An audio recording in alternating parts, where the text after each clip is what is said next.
ಸ್ನೇಹಿತರೆ ನಮಸ್ಕಾರ. ಗೌರಿ ಶಕ್ಕಿ ಸ್ಟುಡಿಯೋದ ಈ ಅತ್ಯಂತ ವಿಶೇಷ ಸಂದರ್ಶನಕ್ಕೆ ನಿಮ್ಗೆಲ್ಲ ಸ್ವಾಗತ. ನಾನು ಗೌರಿ ಶಕ್ಕಿ. ನನ್ನ ಮಾತನ್ನ ಶುರು ಮಾಡೋಕ್ಕಿಂತ ಮುಂಚೆ ದಯವಿಟ್ಟು ಇದನ್ನ ಒಂದ್ಸಲ ನೀವು ಗಮನಿಸಿ.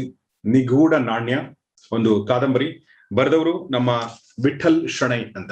ನಾನು ಅವ್ರನ್ನ ಪರಿಚಯ ಮಾಡೋಕ್ಕಿಂತ ಮುಂಚೆ ಈ ಪುಸ್ತಕದ ಬಗ್ಗೆ ಹೇಳ್ಬಿಡ್ತೀನಿ.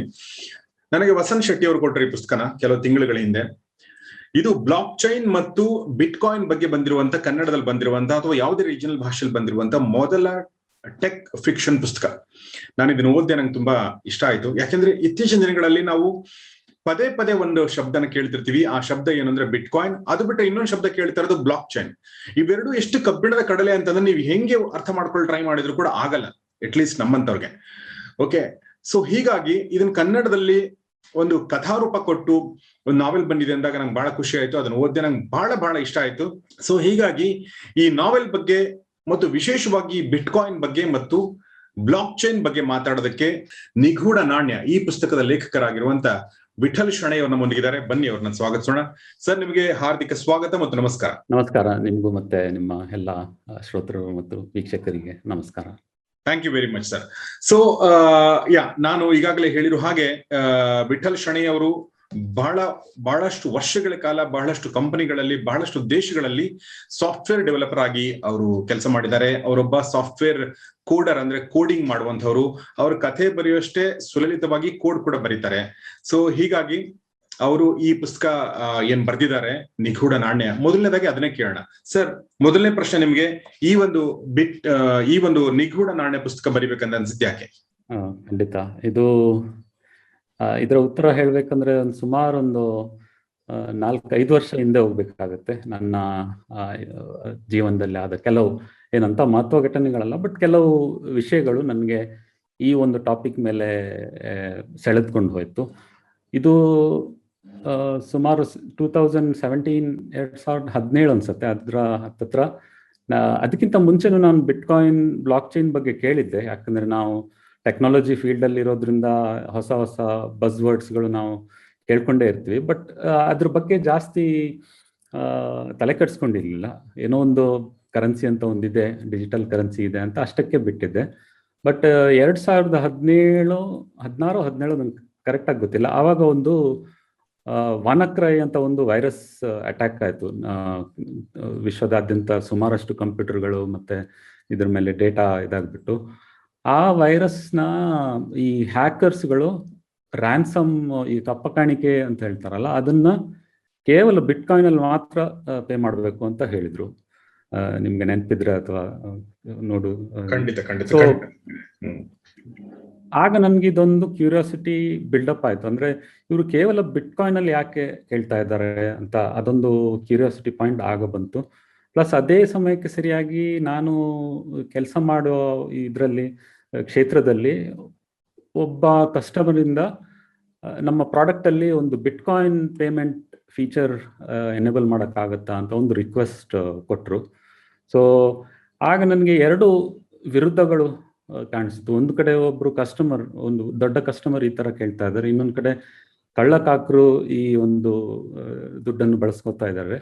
ಸೊ ಏನಿರ್ಬೇಕು ಇದು ಅಂತ ಹೇಳ್ಕೊಂಡು ಆಗ ನಾನು ಈ ಬಿಟ್ ಕಾಯಿನ್ ಮತ್ತೆ ಬ್ಲಾಕ್ ಚೈನ್ಗಳ ಬಗ್ಗೆ ಸ್ವಲ್ಪ ಡೀಪ್ ಆಗಿ ಅಧ್ಯಯನ ಮಾಡಕ್ ಶುರು ಮಾಡಿದ್ದೆ. ಅಫ್ಕೋರ್ಸ್ ಅದು ನಾವು ಎನೇಬಲ್ ಮಾಡಿಲ್ಲ ಪ್ರಾಡಕ್ಟ್ ಅಲ್ಲಿ, ಯಾಕಂದ್ರೆ ಅದು ಇನ್ನೂ ಅದು ಬಿಟ್ ಕಾಯಿನ್ ಅನ್ನೋದು ಒಂದು ದೊಡ್ಡ ಕ್ವಶನ್ ಮಾರ್ಕ್ ಅಲ್ಲೇ ಇದೆ. ಬಟ್ ಆ ಒಂದು ಟಾಪಿಕ್ಗೆ ನನ್ಗೆ ಇದೊಂದು ಸೆಳೀತು. ಮುಂದಿನ ಒಂದೆರಡು ತಿಂಗಳು ನಾನು ಅದ್ರ ಬಗ್ಗೆ ತುಂಬಾ ಸ್ಟಡಿ ಮಾಡಿಕೊಂಡು ಅದರ ವಿವಿಧ ವಿಡಿಯೋಸ್, ಆನ್ಲೈನ್ ಮೆಟೀರಿಯಲ್ಸ್ ಎಲ್ಲ ನೋಡಿಕೊಂಡು ಸುಮಾರಾಗಿ ಫುಲ್ ಟೆಕ್ನಾಲಜಿ ಬಗ್ಗೆ ತಿಳ್ಕೊಂಡೆ. ಬಟ್ ನನಗೆ ಅನಿಸಿದ್ದು ಏನಂದ್ರೆ, ಕಂಪೇರ್ ಟು ಅದರ್ ಟೆಕ್ನಾಲಜೀಸ್, ಹೊಸ ಟೆಕ್ನಾಲಜೀಸ್ ನಮ್ಮ ಫೀಲ್ಡಲ್ಲಿ ಬರ್ತಾ ಇರುತ್ತೆ. ಮೆಷಿನ್ ಲರ್ನಿಂಗು, ಆರ್ಟಿಫಿಷಿಯಲ್ ಇಂಟೆಲಿಜೆನ್ಸ್, ಈಗ ಬ್ಲಾಕ್ ಚೈನ್, ಬಿಟ್ ಕಾಯಿನ್, ಅದನ್ನೆಲ್ಲ ಕಂಪೇರ್ ಮಾಡಿದ್ರೆ ಇದನ್ನು ಅರ್ಥ ಮಾಡ್ಕೊಳ್ಳೋದು ಒಂದು ಸ್ವಲ್ಪ ಕಷ್ಟ ಅಂತ ಅನಿಸ್ತು. ಅಟ್ ದ ಸೇಮ್ ಟೈಮ್ ಈ ಒಂದು ಟೆಕ್ನಾಲಜಿ ಮುಂದೆ ನಮ್ಮ ಜೀವನದಲ್ಲಿ ಜನಸಾಮಾನ್ಯರನ್ನು ಒಂದು ಹಿಟ್ಟಾಗುವ ಸಾಧ್ಯತೆಗಳು ಇರಬಹುದು ಅಂತ ನನ್ಗೆ ಅನಿಸ್ತು. ಸೊ ಆಗ ನಾನು ಇದನ್ನೊಂದು ಏನಾದ್ರೂ ಒಂದು ಟೆಕ್ನಿಕಲ್ ಆರ್ಟಿಕಲ್ ತರ ಬರೀಬೇಕು ಅಂತ ಅನ್ಕೊಂಡಿದ್ದೆ. ನನ್ನ 2 ಪುಸ್ತಕ ನಾನು ಆಲ್ರೆಡಿ ಆಗ ಬರೆದಿದ್ದೆ. ಸೊ ಆಗ್ಲೇ ಬರವಣಿಗೆ ಒಂದು ಚಟ ಹಿಡಿದ್ರಿಂದ ಇದನ್ನು ಇಂಗ್ಲಿಷ್ ಜರ್ನಲ್, ಟೆಕ್ನಿಕಲ್ ಜರ್ನಲ್ ಬರೆಯೋ ಬದಲು, ಯಾಕಂದ್ರೆ ಆಲ್ರೆಡಿ ಇಂಗ್ಲಿಷಲ್ಲಿ ಸುಮಾರಷ್ಟು ಮೆಟೀರಿಯಲ್ಸ್ ಇದೆ ಇದ್ರ ಬಗ್ಗೆ, ನಾವು ಯಾಕೆ ಕನ್ನಡದಲ್ಲೇ ಇದ್ರ ಬಗ್ಗೆ ಬರಿಬಾರ್ದು ಅಂತ ಒಂದು ಯೋಚನೆ ಹೋಯ್ತು ತಲೆಯಲ್ಲಿ. ಶುರುನಲ್ಲಿ ಇದನ್ನ ಒಂದು ಟೆಕ್ನಿಕಲ್ ಆರ್ಟಿಕಲ್ ಆಗೇ ಬರೆಯೋಣ, ಕನ್ನಡದಲ್ಲಿ ಬರೆದು ಯಾವುದಾದ್ರೂ ನ್ಯೂಸ್ ಪೇಪರ್ ಅಥವಾ ಎಲ್ಲಾದ್ರೂ ಮ್ಯಾಗಝಿನ್ಗೆ ಕೊಡೋಣ ಅಂತ ಆ ಯೋಚನೆ ಇತ್ತು. ಬಟ್ ನಾನು ಅದನ್ನ ಎಕ್ಸ್ಪ್ಲೋರ್ ಮಾಡ್ತಾ ಮಾಡ್ತಾ ಇದರಲ್ಲಿ ಒಂದು ಕಥಾವಸ್ತು ಕೂಡ ಮಾಡಬಹುದು ಅಂತ ಒಂದು ಸುಳಿವು ಅಂದ್ರೆ ಒಂದು ತಲೆಯಲ್ಲಿ ಒಂದು ಇದಾಯ್ತು, ಫ್ಲಾಶ್ ಆಯ್ತು ಇದು. ಬಟ್ ಇದನ್ನು ಓದಿದ ಕೆಲವರು, ಎಸ್ಪೆಷಲಿ ನನ್ನ ಅಕ್ಕ ಇದನ್ನು ಓದ್ಬಿಟ್ಟು ತುಂಬಾ ಚೆನ್ನಾಗಿದೆ, ಇದನ್ನು ಪ್ರಕಟಿಸಲೇಬೇಕು ಅಂತ ಒಂದು ನನ್ನ ಬೆನ್ನ ಹಿಂದೆ ಬಿದ್ರು. ಮತ್ತೆ ಅದೇ ಸಮಯಕ್ಕೆ ಲಾಸ್ಟ್ ಇಯರ್ 2020 ನನ್ನ ಉಳಿದ ಪುಸ್ತಕಗಳನ್ನು ನಾನು ಮೈಲಾಂಗ್, ವಸಂತ್ ಶೆಟ್ಟಿ ಮತ್ತು ಪವಮಾನ್ ಅವರಿಗೆ ಆಗ್ಲೇ ನಾನು 3 ಪುಸ್ತಕ ಬರೆದಿದ್ದೆ. ಅದರ ಈ ಬುಕ್ ಬರೆಯೋ ಬಗ್ಗೆ ಪ್ರಸ್ತಾಪ ಆದಾಗ ನಾನು ಹೀಗೆ ಇದ್ರ ಬಗ್ಗೆ ಒಂದು ಪಿಚ್ ಮಾಡಿದೆ, ಈ ತರ ಒಂದು ನಾವೆಲ್ ಇದೆ ಅಂತ. ಸೊ ಆಗ ಅವರಿಗೆ ಈ ಟಾಪಿಕ್ ಬಹಳ ಇಷ್ಟ ಆಯ್ತು. ಅವರು ತಗೊಂಡು ಅದನ್ನು ಓದ್ಬಿಟ್ಟು ಮೆಚ್ಚಿಬಿಟ್ಟು ಅದನ್ನು ಈಗ ಅವರ ಒಂದು ಪ್ರಕಾಶನದಲ್ಲಿ ಅದನ್ನ ಲಾಂಚ್ ಮಾಡೋದಕ್ಕೆ ಸಾಧ್ಯ ಆಯ್ತು. ಸೊ ಮುಖ್ಯ ಉದ್ದೇಶ ಏನಂದ್ರೆ, ಮುಂದೆ ಈ ತರ ಒಂದು ಡಿಸ್ರಪ್ಟಿವ್ ಟೆಕ್ನಾಲಜಿ ಅಂತಾರಲ್ಲ, ಅದು ಬಂದ್ರು ಬರ್ಬೋದು, ಇಲ್ಲಾಂದ್ರೆ it may just die down also. But ಅದು ಬಂದ್ರೆ ಆಗ ಅದ್ರ ಬಗ್ಗೆ ತಿಳ್ಕೊಳ್ಳೋಕ್ಕೆ ಒಂದು ನಮ್ಗೆ ಒಂದು ಸ್ಕೋಪ್ ಇರಬೇಕು, ಒಂದು ಕಥೆಯ ಮೂಲಕ ಅದನ್ನ ತಿಳಿಸ್ಬೇಕು ಎನ್ನುವ ಒಂದು ಉದ್ದೇಶದಿಂದ ಈ ಒಂದು ಪುಸ್ತಕ ಹುಟ್ಟುಕೊಂಡು. ಓಕೆ, ತುಂಬಾ ಚೆನ್ನಾಗಿ ಹೇಳಿದ್ರಿ. ಸೊ ಹಾಗೆ ಈ ಒಂದು ಏನ್ ಹೇಳಿ, ಕ್ರಿಪ್ಟೋ ಕರೆನ್ಸಿ, ಬಿಟ್ ಕಾಯಿನ್ ಮತ್ತು ಬ್ಲಾಕ್ ಚೈನ್ ಕುರಿತಾಗಿ ನಮ್ಮ ವಿಠಲ್ ಶೆಣೈ ಅವರು ಈ ಪುಸ್ತಕವನ್ನು ಬರೆದಿದ್ದಾರೆ. ಇದು ಮೈಲಾಂಗ್ ಪ್ರಕಾಶನದಲ್ಲಿದೆ. ಸೊ ಇದು ನೀವು ಮೈಲಾಂಗ್ ನ ಒಂದು ವೆಬ್ಸೈಟ್ ಅಲ್ಲಿ ಕೂಡ, mylang.in ಅಲ್ಲಿ ಕೂಡ ನೀವು ಇದನ್ನ ಪರ್ಚೇಸ್ ಮಾಡಬಹುದು. ಈ ಬುಕ್ ಕೂಡ ಸಿಗುತ್ತೆ ಮತ್ತು ಫಿಸಿಕಲ್ ಆಗಿರುವಂತಹ ಈ ತರದ ಪುಸ್ತಕ ಕೂಡ ಸಿಗುತ್ತೆ. ಸೊ ಇದು ವಿಠಲ್ ಶೆಣೈ ಅವರು ಹೇಗೆ ಈ ಪುಸ್ತಕ ಬರೆಯಕ್ಕೆ ಸಾಧ್ಯ ಆಯ್ತು ಅನ್ನೋದ್ರ ಬಗ್ಗೆ ಅವ್ರು ಹೇಳಿದ್ರು. ಆದ್ರೆ ಮುಖ್ಯವಾದ ಪ್ರಶ್ನೆ ಏನು ಅಂತಂದ್ರೆ, ಈ ಬಿಟ್ ಕಾಯಿನ್ ಅಂದ್ರೆ ಏನು, ಈ ಕ್ರಿಪ್ಟೋ ಕರೆನ್ಸಿ ಅಂದ್ರೆ ಏನು, ಅಥವಾ ಈ ಬ್ಲಾಕ್ ಚೈನ್ ಅಂದ್ರೆ ಏನು ಅನ್ನೋದು ತುಂಬಾ ಮುಖ್ಯವಾದ ಪ್ರಶ್ನೆ.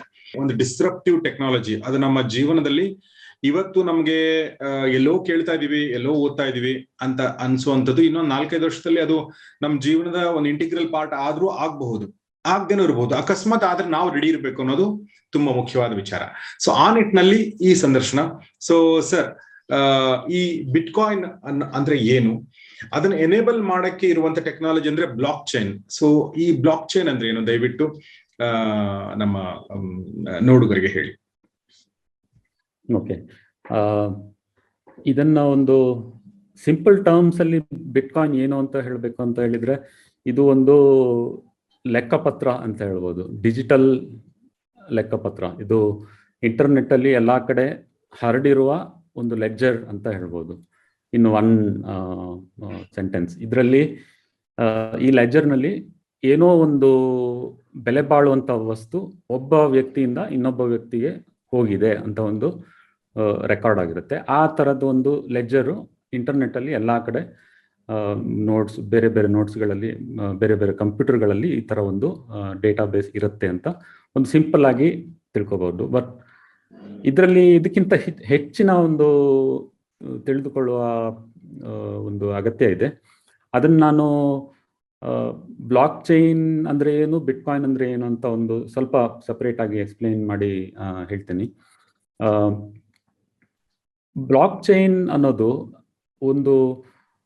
ಒಂದು ತರ ಡೇಟಾ ಬೇಸ್ ಅಂತಾನೆ ಹೇಳ್ಬೋದು. ಡೇಟಾ ಬೇಸ್ ಅಂದ್ರೆ ನಿಮ್ಮ ಮಾಹಿತಿಯನ್ನು ಸಂಗ್ರಹ ಮಾಡಿಕೊಂಡು ಇಟ್ಟಿರುವ ಒಂದು ಸಿಸ್ಟಮ್. ಈ ತರ ಡೇಟಾ ಬೇಸ್ಗಳು ದಶಕಗಳಿಂದ ಬೇರೆ ಬೇರೆ ರೂಪ ತಳೆದುಕೊಂಡು ನಮ್ಮ ಕಂಪ್ಯೂಟರ್ ಕ್ಷೇತ್ರದಲ್ಲಿ ಬಂದಿವೆ. ಬೇರೆ ಬೇರೆ ತರಹದ ಡೇಟಾ ಬೇಸ್ಗಳು ಬಂದಿದೆ, ಇದರಲ್ಲಿ ಏನು ಹೊಸತೇನೂ ಇಲ್ಲ. ಬಟ್ ಬ್ಲಾಕ್ ಚೈನ್ ಯಾಕೆ ಸ್ಪೆಷಲೈಸ್ ಆಗಿದೆ ಅಂತ ಹೇಳಿದ್ರೆ, ಇದು ವಿಕೇಂದ್ರಿತ ಡೇಟಾಬೇಸ್ ಅಂದ್ರೆ ಡಿಸೆಂಟ್ರಲೈಸ್ಡ್, ಮತ್ತೆ ವಿತರಿತ ಅಂದ್ರೆ ಡಿಸ್ಟ್ರಿಬ್ಯೂಟೆಡ್ ಡೇಟಾಬೇಸ್. ಸಾಮಾನ್ಯವಾಗಿ ಹೆಚ್ಚಿನ ಕಡೆ ಡೇಟಾಬೇಸ್ ಅನ್ನೋದು ಒಂದು ಕಡೆ ಸೆಂಟ್ರಲ್ ಆಗಿ ಇರುತ್ತೆ.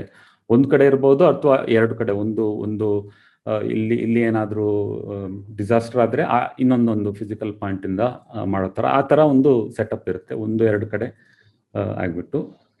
ಬಟ್ ಈ ಬ್ಲಾಕ್ ಚೈನ್ ಅನ್ನೋ ಡೇಟಾಬೇಸು ಪ್ರಪಂಚದ ಒಂದು ಮಿಲಿಯನ್ ಗಟ್ಟಲೆ ಕಂಪ್ಯೂಟರ್ ಅಥವಾ ನೋಡ್ಸ್ ಅಂತ ಹೇಳ್ತೀವಿ ನಾವು. ನೋಡ್ ಅಂದ್ರೆ ಏನು ಅಂತ ನಾನು ಸ್ವಲ್ಪ ಮುಂದೆ ಹೇಳ್ತೀನಿ. ಇಷ್ಟು ಕಂಪ್ಯೂಟರ್ಗಳಲ್ಲಿ ಏಕಕಾಲದಲ್ಲಿ ಆ ಒಂದು ಡೇಟಾಬೇಸ್ ಇರುತ್ತೆ.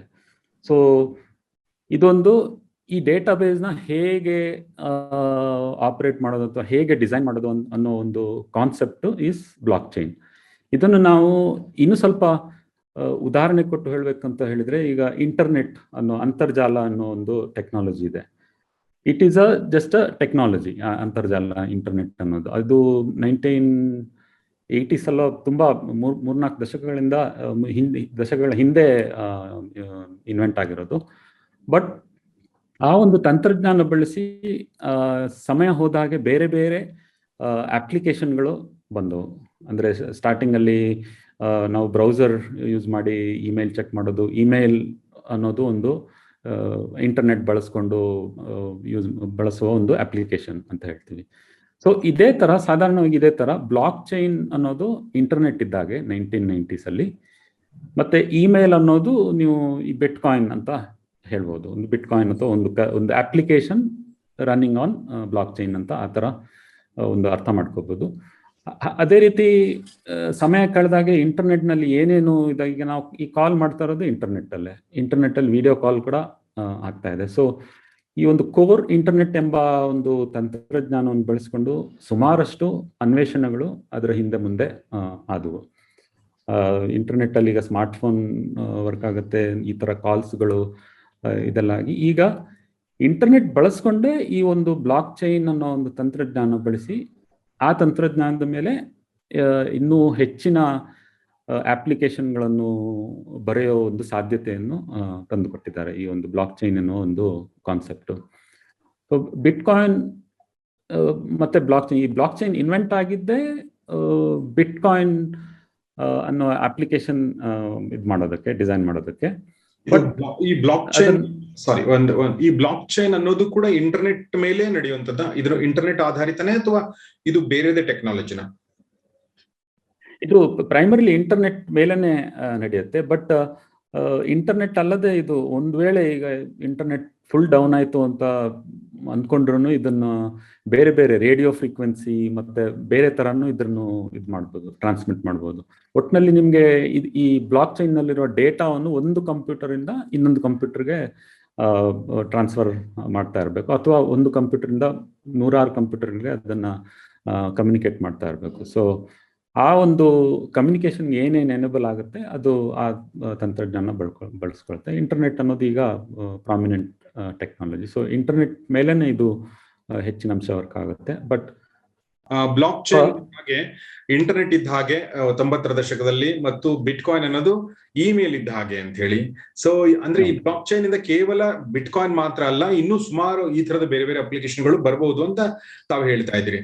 ಸೊ ಈಗ ನಾವು ಬಿಟ್ ಕಾಯಿನ್ ಬಗ್ಗೆ ಮಾತಾಡೋದಾದ್ರೆ ಸರ್, ಬ್ಲಾಕ್ ಚೈನ್ ಬಗ್ಗೆ ನಿಮ್ಮದು ಕಂಪ್ಲೀಟ್ ಆಗಿದ್ರೆ ಬಿಟ್ ಕಾಯಿನ್ ಅನ್ನೋದನ್ನ ಹೇಗೆ ಎಕ್ಸ್ಪ್ಲೇನ್ ಮಾಡ್ತೀರಾ? ನಾನು ಆಗ್ಲೇ ಹೇಳಿದಾಗ ಈ ಬ್ಲಾಕ್ ಚೈನ್ ಅಲ್ಲಿ ಏನಿರುತ್ತೆ ಅಂದ್ರೆ, ಒಂದು ಬೆಲೆ ಬಾಳುವಂತ ಒಂದು ವಸ್ತು ಒಬ್ಬ ವ್ಯಕ್ತಿಯಿಂದ ಅಥವಾ ಒಂದು ಎಂಟಿಟಿಯಿಂದ ಇನ್ನೊಂದು ವ್ಯಕ್ತಿಗೆ ಹೋಗಿದೆ ಅಂತ ಒಂದು ಟ್ರಾನ್ಸಾಕ್ಷನ್, ವ್ಯವಹಾರ ಅಂತ ಹೇಳ್ತೀವಲ್ಲ, ಅದು ರಿಜಿಸ್ಟರ್ ಆಗುತ್ತೆ. ನೀವು ಬುಕ್ಕಲ್ಲಿ ಬರಿತೀವಲ್ಲ ನಾವು, ಇವರಿಂದ ಇವರಿಗೆ ಎಷ್ಟು ಹಣ ಹೋಯ್ತು ಅಂತ ಹೇಳ್ಕೊಂಡು, ಅದರದ್ದೇ ಒಂದು ಡಿಜಿಟಲ್ ಫಾರ್ಮ್ ನೀವು ಬ್ಲಾಕ್ ಚೈನ್ ನಲ್ಲಿ ಹಾಕ್ಬಿಟ್ಟು ಇದನ್ನು ಕ್ರಿಪ್ಟೋ ಕರೆನ್ಸಿ ಅಂತ ಒಂದು ಸರಳವಾಗಿ ಹೇಳ್ಬೋದು. ಕ್ರಿಪ್ಟೋ ಕರೆನ್ಸಿ ಅಂದ್ರೆ blockchain is a cryptocurrency, one of the ಮೊಟ್ಟ ಮೊದಲ ಒಂದು ಕ್ರಿಪ್ಟೋ ಕರೆನ್ಸಿ ಅಂತಾನೆ ಹೇಳ್ಬೋದು blockchain, bitcoin. So ಈ ಬಿಟ್ ಕಾಯಿನ್ ಏನು ಅಂತ ಹೇಳಿದ್ರೆ, ಇದು ಈಗಾಗಲೇ ಹೇಳಿದಾಗೆ ಒಂದು ಲೆಡ್ಜರ್. ಅದು ಬಿಟ್ರೆ ಇದನ್ನು ಒಂದು ನೀವು ವಾಟ್ಸ್ಆ್ಯಪ್ ಇದಕ್ಕೂ ಕೂಡ ನೀವು ಕೊರಾಲರಿ ಅನ್ನೋ ಒಂದು ಉದಾಹರಣೆ ಕೊಡ್ಬೋದು. ನೀವು ವಾಟ್ಸ್ಆ್ಯಪ್ ಈಗ ನಾನು ನಿಮ್ಗೆ ಒಂದು ಮೆಸೇಜ್ ಮಾಡ್ತೀನಿ ಅಥವಾ ನೀವು ಬೇರೆಯವರಿಗೆ, ಅದೇ ತರ ಇನ್ಸ್ಟೆಡ್ ಆಫ್ ಮೆಸೇಜ್ ದುಡ್ಡನ್ನು ಕಳಿಸೋ ತರ ಇದ್ರೆ ಹೇಗೆ ಇಮ್ಯಾಜಿನ್ ಮಾಡ್ಬೋದು, ಆ ತರ ಒಂದು ಅಪ್ಲಿಕೇಶನ್ ಅಂತಾನು ಹೇಳ್ಬೋದು. ಬಟ್ ಇದು ಕೇವಲ ಅದು ಅಷ್ಟಕ್ಕೆ ಮಾತ್ರ ಸೀಮಿತ ಆಗಿಲ್ಲ ಈ ಬಿಟ್ ಕಾಯಿನ್ ಅನ್ನೋ ಒಂದು ಅಪ್ಲಿಕೇಶನ್. ಬಿಟ್ಕಾಯಿನಲ್ಲಿ ಬೇರೆ ಬೇರೆ ಒಂದು ಆಸ್ಪೆಕ್ಟ್ಸ್ಗಳು ಇವೆ. ಒಂದು ಟ್ರಾನ್ಸಾಕ್ಷನ್, ಒಬ್ಬ ವ್ಯಕ್ತಿಯಿಂದ ಇನ್ನೊಬ್ಬ ವ್ಯಕ್ತಿಗೆ ಹೋಗುವ ಹಣದ ಲೆಕ್ಕಾಚಾರ. ಇನ್ನೊಂದು ಏನಿರುತ್ತಂದ್ರೆ ಇದರಲ್ಲಿ encryption, public key, private key ಅಂತ ಸುಮಾರೊಂದಷ್ಟು ಟರ್ಮ್ಸ್ಗಳು ಇರುತ್ತೆ. ಪಬ್ಲಿಕ್ ಕೀ ಅಂತ ಹೇಳಿದ್ರೆ ನೀವು ನಿಮ್ಮ ಒಂದು ಬಿಟ್ಕಾಯಿನ್ನ ಅಡ್ರೆಸ್ ಅಂತ ಹೇಳ್ಬೋದು. ಇದನ್ನು ನಾವು ಇಮೇಲ್ನ ಇದಕ್ಕೆ ಹೋಲಿಸಿದ್ರೆ ನಿಮ್ಮ ಇಮೇಲ್ ಐ ಡಿ ಅಂತ ಹೇಳ್ಬೋದು. ಸೊ ನೀವು ನಿಮ್ಮ ಇಮೇಲ್ ಐ ಡಿಯನ್ನು ಎಲ್ಲರಿಗೂ ಹೇಳ್ತೀರಾ, ಇದು ನನ್ನ ಇಮೇಲ್ ಐ ಡಿ ಅಂತ. ಸೊ ಅದೇ ಥರ ನಿಮ್ಮ ಬಿಟ್ಕಾಯಿನ್ನ ಅಥವಾ ನಿಮ್ಮ ಒಂದು ಬಿಟ್ಕಾಯಿನ್ ಸಂಗ್ರಹ ಮಾಡುವ ಒಂದು ಅಪ್ಲಿಕೇಶನ್ನ ಅಡ್ರೆಸ್ಸನ್ನು ಎಲ್ಲರಿಗೆ ನೀವು ಹೇಳ್ಬೋದು. ಅಂದರೆ ಯಾರು ನಿಮಗೆ ಪೇ ಮಾಡಬೇಕು ಅವರಿಗೆ ಹೇಳ್ಬೋದು. ಮತ್ತು ಈ ಪಬ್ಲಿಕ್ ಕೀ ಜೊತೆ ಪ್ರೈವೇಟ್ ಕೀ ಅಂತ ಇನ್ನೊಂದಿರುತ್ತೆ. ಪ್ರೈವೇಟ್ ಕೀ ನಿಮ್ಮ ಒಂದು ಪಾಸ್ವರ್ಡ್ ಇದ್ದಾಗ ಇಮೇಲ್ದು ಇದ್ರಲ್ಲಿ ನೀವು ಪಾಸ್ವರ್ಡ್ ಎಲ್ಲರಿಗೂ ಸಾಮಾನ್ಯವಾಗಿ ಕೊಡೋದಿಲ್ಲ, ನಿಮ್ಮ ಹತ್ರನೇ ಗುಪ್ತವಾಗಿರುತ್ತೆ. ಸೊ ಆ ಥರ ಒಂದು ಪಬ್ಲಿಕ್ ಕೀ, ಒಂದು ಪ್ರೈವೇಟ್ ಕೀ, ಮತ್ತು ಈ ಒಂದು ಬಿಟ್ಕಾಯಿನ್ನ ಒಂದು ವ್ಯವಸ್ಥೆಯಲ್ಲಿ ಹೇಗಿದೆ ಅಂತ ಹೇಳಿದರೆ, ಹೊಸ ಬಿಟ್ಕಾಯಿನ್ಗಳು ಅಂದರೆ ಹೊಸ ನೋಟ್ಗಳು ಅಂತ ತಿಳ್ಕೊಳ್ಳಿ, ದುಡ್ಡಿನ ನೋಟ್ಗಳು. ಈ ಬಿಟ್ಕಾಯಿನ್ನಲ್ಲಿ ಒಂದು ನಿರ್ದಿಷ್ಟ ವಿನ್ಯಾಸದ ಮೇಲೆ ಅದನ್ನು ಸೃಷ್ಟಿಸಲಾಗುತ್ತೆ. ಅಂದರೆ ಪ್ರತಿ 10 ನಿಮಿಷಕ್ಕೆ ಒಂದು 6.25 ಬಿಟ್ಕಾಯಿನ್ಗಳು ಜನರೇಟ್ ಆಗುತ್ತೆ. ಸೊ ಆ ಒಂದು ಪ್ರಮಾಣ ಎಲ್ಲ ಒಂದು ಕಂಪ್ಯೂಟರ್ಗಳು ಒಂಥರ ಒಪ್ಕೊಂಡು ಒಂದು ಆಲ್ಗೋರಿದಮ್ ಮೇಲೆ ಇದು ಕೆಲಸ ಮಾಡುತ್ತೆ. ಮತ್ತು ಈ ಬಿಟ್ಕಾಯಿನ್ ನೆಟ್ವರ್ಕಲ್ಲಿ ನಾನು ಹೇಳಿದಾಗೆ ಸುಮಾರೊಂದಷ್ಟು ಕಂಪ್ಯೂಟರ್ಗಳು ಇನ್ವಾಲ್ವ್ ಆಗುತ್ತೆ. ಇದನ್ನು ಮೈನಿಂಗ್ ಕಂಪ್ಯೂಟರ್ಸ್ ಅಂತ ಹೇಳ್ಬೋದು, ಮೈನಿಂಗ್ ನೋಡ್ಸ್, ಅಥವಾ ಸುಮ್ಮನೆ ಒಂದು ಅದನ್ನು ವೆರಿಫೈ ಮಾಡೋ ಒಂದು ನೋಡ್ಸ್ ಅಂತಲೂ ಹೇಳ್ಬೋದು. ಸೊ ಮೈನಿಂಗ್ ನೋಡ್ಗಳ ಕೆಲಸ ಏನಂತ ಹೇಳಿದರೆ, ಬಿಟ್ಕಾಯಿನ್ನ ನೆಟ್ವರ್ಕ್ನಲ್ಲಿ ನಡೆಯೋ ಎಲ್ಲ ಒಂದು ಟ್ರಾನ್ಸಾಕ್ಷನ್ಗಳು ಇರುತ್ತಲ್ವ, ಸೊ ಅದನ್ನು ಯಾರಾದರೂ ಒಬ್ರು ವೆರಿಫೈ ಮಾಡಬೇಕು. ಈಗ ಬ್ಯಾಂಕ್ ಅಂತ ಹೇಳಿದರೆ ಬ್ಯಾಂಕಲ್ಲಿ ನೀವು ಅವರು ನಿಮ್ಮ ಬ್ಯಾಲೆನ್ಸ್ ಇದು ನೋಡ್ಬಿಟ್ಟು. ಸರ್, ಈ ಮೈನಿಂಗ್ ಬಗ್ಗೆ ಮಾತಾಡೋಕ್ಕಿಂತ ಮುಂಚೆ ನೀವು ಒಂದು ಬೇಸಿಕ್ ಪ್ರಶ್ನೆ ಕೇಳಬೇಕು ಅನ್ಕೊಂಡು ಈ ಮಧ್ಯೆ. ಅದೇನಂದ್ರೆ, ಈಗ ಹಣ ಹೇಗೆ ಕ್ರಿಯೇಟ್ ಆಗುತ್ತೆ ಅನ್ನೋದು ನಮ್ಗೆ ಗೊತ್ತಿದೆ. ನಾವು ಮುಂಚೆ ಹೇಗಿತ್ತು, ಈಗ ಹೇಗಾಗುತ್ತೆ ಅನ್ನೋದ್ರ ಬಗ್ಗೆ ನಮ್ದು ಫೇರ್ ಐಡಿಯಾ ಇದೆ. ನಾವು ಮುಂಚೆ ಅಂದ್ರೆ ಬಂಗಾರ ನಾಣ್ಯ, ಸೊ ನಾಣ್ಯಕ್ಕೆ ತಕ್ಕಂತೆ ಇರುವಂತಹ ಒಂದು ಸಂಗ್ರಹ, ಸೊ ಅದು ನಮ್ಗೆ ಗೊತ್ತಿರುವಂತದ್ದು. ಈಗ ಆಲ್ರೆಡಿ ಒಂದು ವ್ಯವಸ್ಥೆ ಇದೆ, ಆರ್ಥಿಕ ವ್ಯವಸ್ಥೆ, ನಮ್ಮ ದೇಶದಲ್ಲಿರ್ಬೋದು, ಬೇರೆ ದೇಶದಲ್ಲಿರ್ಬೋದು. ಈಗ 2 ಪ್ರಶ್ನೆಗಳು ಬರ್ತವೆ. ಬಿಟ್ಕಾಯಿನ್ ಅನ್ನೋದನ್ನ ಕ್ರಿಯೇಟ್ ಮಾಡಕ್ಕೆ ಅಂದ್ರೆ ಇದು ಹೊಸದಾಗಿ ಇದ್ರ ಅವಶ್ಯಕತೆ ಏನಿದೆ ಅನ್ನೋದು ಒಂದು ಪ್ರಶ್ನೆ. ಎರಡನೇದು, ಈಗ ನೀವು ಕಂಪ್ಯೂಟರ್ಗಳಲ್ಲಿ ಇದು ಕ್ರಿಯೇಟ್ ಆಗುತ್ತೆ, ಬ್ಲಾಕ್ ಚೈನ್ ಮೂಲಕ ಇದು ಕ್ರಿಯೇಟ್ ಆಗುತ್ತೆ ಅಂತ ಹೇಳಿದ್ರಿ. ಹೇಗೆ ಕ್ರಿಯೇಟ್ ಆಗುತ್ತೆ ಸರ್? ಅದನ್ನ ನಾವು ಕ್ರಿಯೇಟ್ ಮಾಡ್ಬೋದಾ ಅನ್ನೋದು ಎರಡನೇ ಪ್ರಶ್ನೆ. ಓಕೆ, ಈಗ ಈ ಬಿಟ್ಕಾಯಿನ್ ಅನ್ನೋದು ಯಾಕೆ ಬಂತು ಅಂತ ಹೇಳೋ ಒಂದು ಪ್ರಶ್ನೆಗೆ ಉತ್ತರ ಹೇಳಬೇಕಂದ್ರೆ, ಅನಾದಿ ಕಾಲದಿಂದ ಹಣ ಅಥವಾ ಧನ ಅಂತ ನಾವು ಏನು ಕರಿತೀವಿ, ಅದು ಯಾವಾಗಲೂ ಒಂದು ಪ್ರೆಷಿಯಸ್ ಐಟಮ್ಸ್ ಮೇಲೆ ಡಿಪೆಂಡ್ ಆಗಿ ಬಂದಿರುವಂಥದ್ದು ಹಳೆ ಕಾಲದಿಂದಲೂ. ಈ ಪುಸ್ತಕದಲ್ಲಿ ನಾನು ಇದ್ರ ಬಗ್ಗೆ ಒಂದು 2-3 ಚಾಪ್ಟರ್ಸ್ ಬರೆದಿದ್ದೀನಿ. ಅದರಲ್ಲಿ ಹೇಗಿತ್ತು ಅಂತ ಹೇಳಿದ್ರೆ, ಸಮುದ್ರ ತಟದ ಹತ್ತಿರ ಇರೋರು ಕಲ್ಲುಗಳನ್ನು ಬಳಸ್ತಾ ಇದ್ರು ಬಹಳ ಮುಂಚೆ. ಯಾಕಂದ್ರೆ ಕಲ್ಲುಗಳು, ಬಂಡೆ ಕಲ್ಲುಗಳು, ಇದು ಸಮುದ್ರ ತಟದಲ್ಲಿ ಇಟ್ ಇಸ್ ಇದು ರೇರ್ ಥಿಂಗ್. ಸೊ ಅದನ್ನ ಅವರು ಕರೆನ್ಸಿಯಾಗಿ ಬಳಸ್ತಾ ಇದ್ರು, ಯಾಕಂದ್ರೆ ಅದು ಯಥೇಚ್ಛವಾಗಿ ಸಿಗ್ತಿರ್ಲಿಲ್ಲ ಅಲ್ಲಿ. ಸೊ ಅದೇ ತರ ಗುಡ್ಡಗಾಡಲ್ಲಿ ಇರೋರು ಸಮುದ್ರದ ಈ ಚಿಪ್ಪುಗಳು ಇರುತ್ತಲ್ವ, ಸೊ ಅದನ್ನ ಕರೆನ್ಸಿಯಾಗಿ ಬಳಸ್ತಾ ಇದ್ರು, ಯಾಕಂದ್ರೆ ಅದು ಗುಡ್ಡದ ಮೇಲೆ ಅದೆಲ್ಲ ಇರಲಿಲ್ಲ. ಸೊ ಒಟ್ಟಿನಲ್ಲಿ ಇದರಿಂದ ನಾವು ಏನು ತಿಳ್ಕೊಬೇಕಂದ್ರೆ, ಯಾವ ವಸ್ತು ಒಂದು ರೇರ್ ಆಗಿರುತ್ತೆ ಅದಕ್ಕೆ ಒಂದು ಬೆಲೆ ಇರುತ್ತೆ. ಆ ಬೆಲೆಯನ್ನು ನಾವು ಬೇರೆ ಬೇರೆ ರೂಪದಲ್ಲಿ ವರ್ಗಾವಣೆ ಮಾಡ್ಕೊಡ್ತೀವಿ, ಒಬ್ಬ ಮನುಷ್ಯ ಅಥವಾ ಒಂದು ಸಂಸ್ಥೆಯಿಂದ ಇನ್ನೊಂದು ಸಂಸ್ಥೆ. ಸೊ ಹೀಗೆ ಬರ್ತಾ ಬರ್ತಾ ಅದು ಬಂಗಾರ, ಬೆಳ್ಳಿ, ಈ ಥರ ಒಂದು ಪ್ರೆಷಸ್ ಮೆಟಲ್ಸ್ಗೆ ವರ್ಗಾವಣೆ ಆಯಿತು, ಆ ಒಂದು ಸೇಮ್ ಕಾನ್ಸೆಪ್ಟು. ಆಮೇಲೆ ಅದು ಬರ್ತಾ ಬರ್ತಾ ಬಂಗಾರ ಅದನ್ನು ಕ್ಯಾರಿ ಮಾಡೋದು, ಅದನ್ನು ಡಿವೈಡ್ ಮಾಡೋದು, ಈಗ ಒಂದು ಬಂಗಾರಕ್ಕೆ ತುಂಬಾ ಬೆಲೆ ಇರುತ್ತೆ. ನೀವು ಒಂದು ಬ್ರೆಡ್ ಪೀಸ್ ತಗೋಬೇಕಂದ್ರೆ ಅದನ್ನ ನೀವು ಅಲ್ಲಿ ತಗೊಂಡೋಗಿ ಪೀಸ್ ಮಾಡಿ ಕೊಡೋದಕ್ಕಾಗೋದಿಲ್ಲ. So it is difficult to ಏನಂತಾರೆ, ಇಟ್ ಈಸ್ ನಾಟ್ ಡಿವಿಸಿಬಲ್ ನೀವು ನಿಮ್ಮ ಒಂದು ಇಂಥ ಒಂದು ಪ್ರೆಷಿಯಸ್ ಐಟಮ್ಸ್. ಸೊ ಆವಾಗ ಏನಾಯ್ತು ಅಂದ್ರೆ ಅದನ್ನ ಬ್ಯಾಂಕಲ್ಲಿ ಇಡೋದಕ್ಕೆ ಶುರು ಮಾಡಿದ್ರು ಜನರು. ಬ್ಯಾಂಕಲ್ಲಿ ಇಟ್ಬಿಟ್ಟು ಅದರ ಒಂದು ಅಷ್ಟೇ ವ್ಯಾಲ್ಯೂ ಇರೋ ಒಂದು ಪ್ರಮಾಣ, ಒಂದು ಫಿಸಿಕಲ್ ಆಸೆಟ್ನ ಕ್ಯಾರಿ ಮಾಡೋ ಬದಲು ಈ ಥರ ಅದರ ಒಂದು ರಿಸಿಟ್ ಅನ್ನು ಕ್ಯಾರಿ ಮಾಡ್ಕೊಳ್ಳೋ ಒಂದು ಪದ್ಧತಿ ಬಂತು. ಸೊ ಈ ರಿಸಿಟ್ ಅನ್ನು ಬೇಕಿದ್ರೆ ನಾವು ಒಂದು 10 ಗ್ರಾಮ್ ಗೋಲ್ಡ್ ಇದ್ರೆ ಅದನ್ನು ಒಂದೊಂದು ಮಿಲಿಗ್ರಾಮ್ಗೂ ಒಂದೊಂದು ಪತ್ರದ ಥರ ಮಾಡಿ ಮಾಡುವಂಥ ಒಂದು ವ್ಯವಸ್ಥೆ. ಸೊ ಅದೆಲ್ಲ ಸಾಧ್ಯತೆ ಇತ್ತು.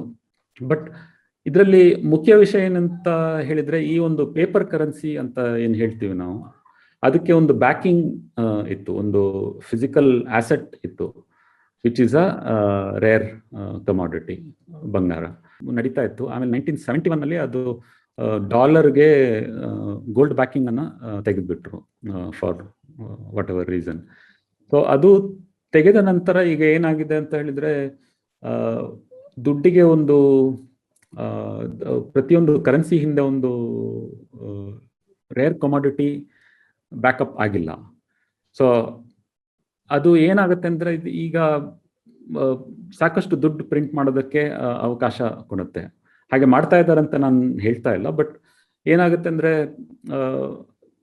ನಿಮ್ಮ ಒಂದು ಪ್ರತಿಯೊಂದು ಆರ್ಥಿಕ ವಿಪತ್ತು ಬಂದಾಗ ಅದನ್ನ ಒಂದು ಇಕಾನಮಿ ಬೂಸ್ಟ್ ಮಾಡೋದಕ್ಕೆ ಒಂದು ಎಕ್ಸ್ಟರ್ನಲ್ ಕರೆನ್ಸಿಯನ್ನು ಪ್ರಿಂಟ್ ಮಾಡಿ ಅದನ್ನ ಬೂಸ್ಟ್ ಮಾಡಬೇಕಾಗತ್ತೆ.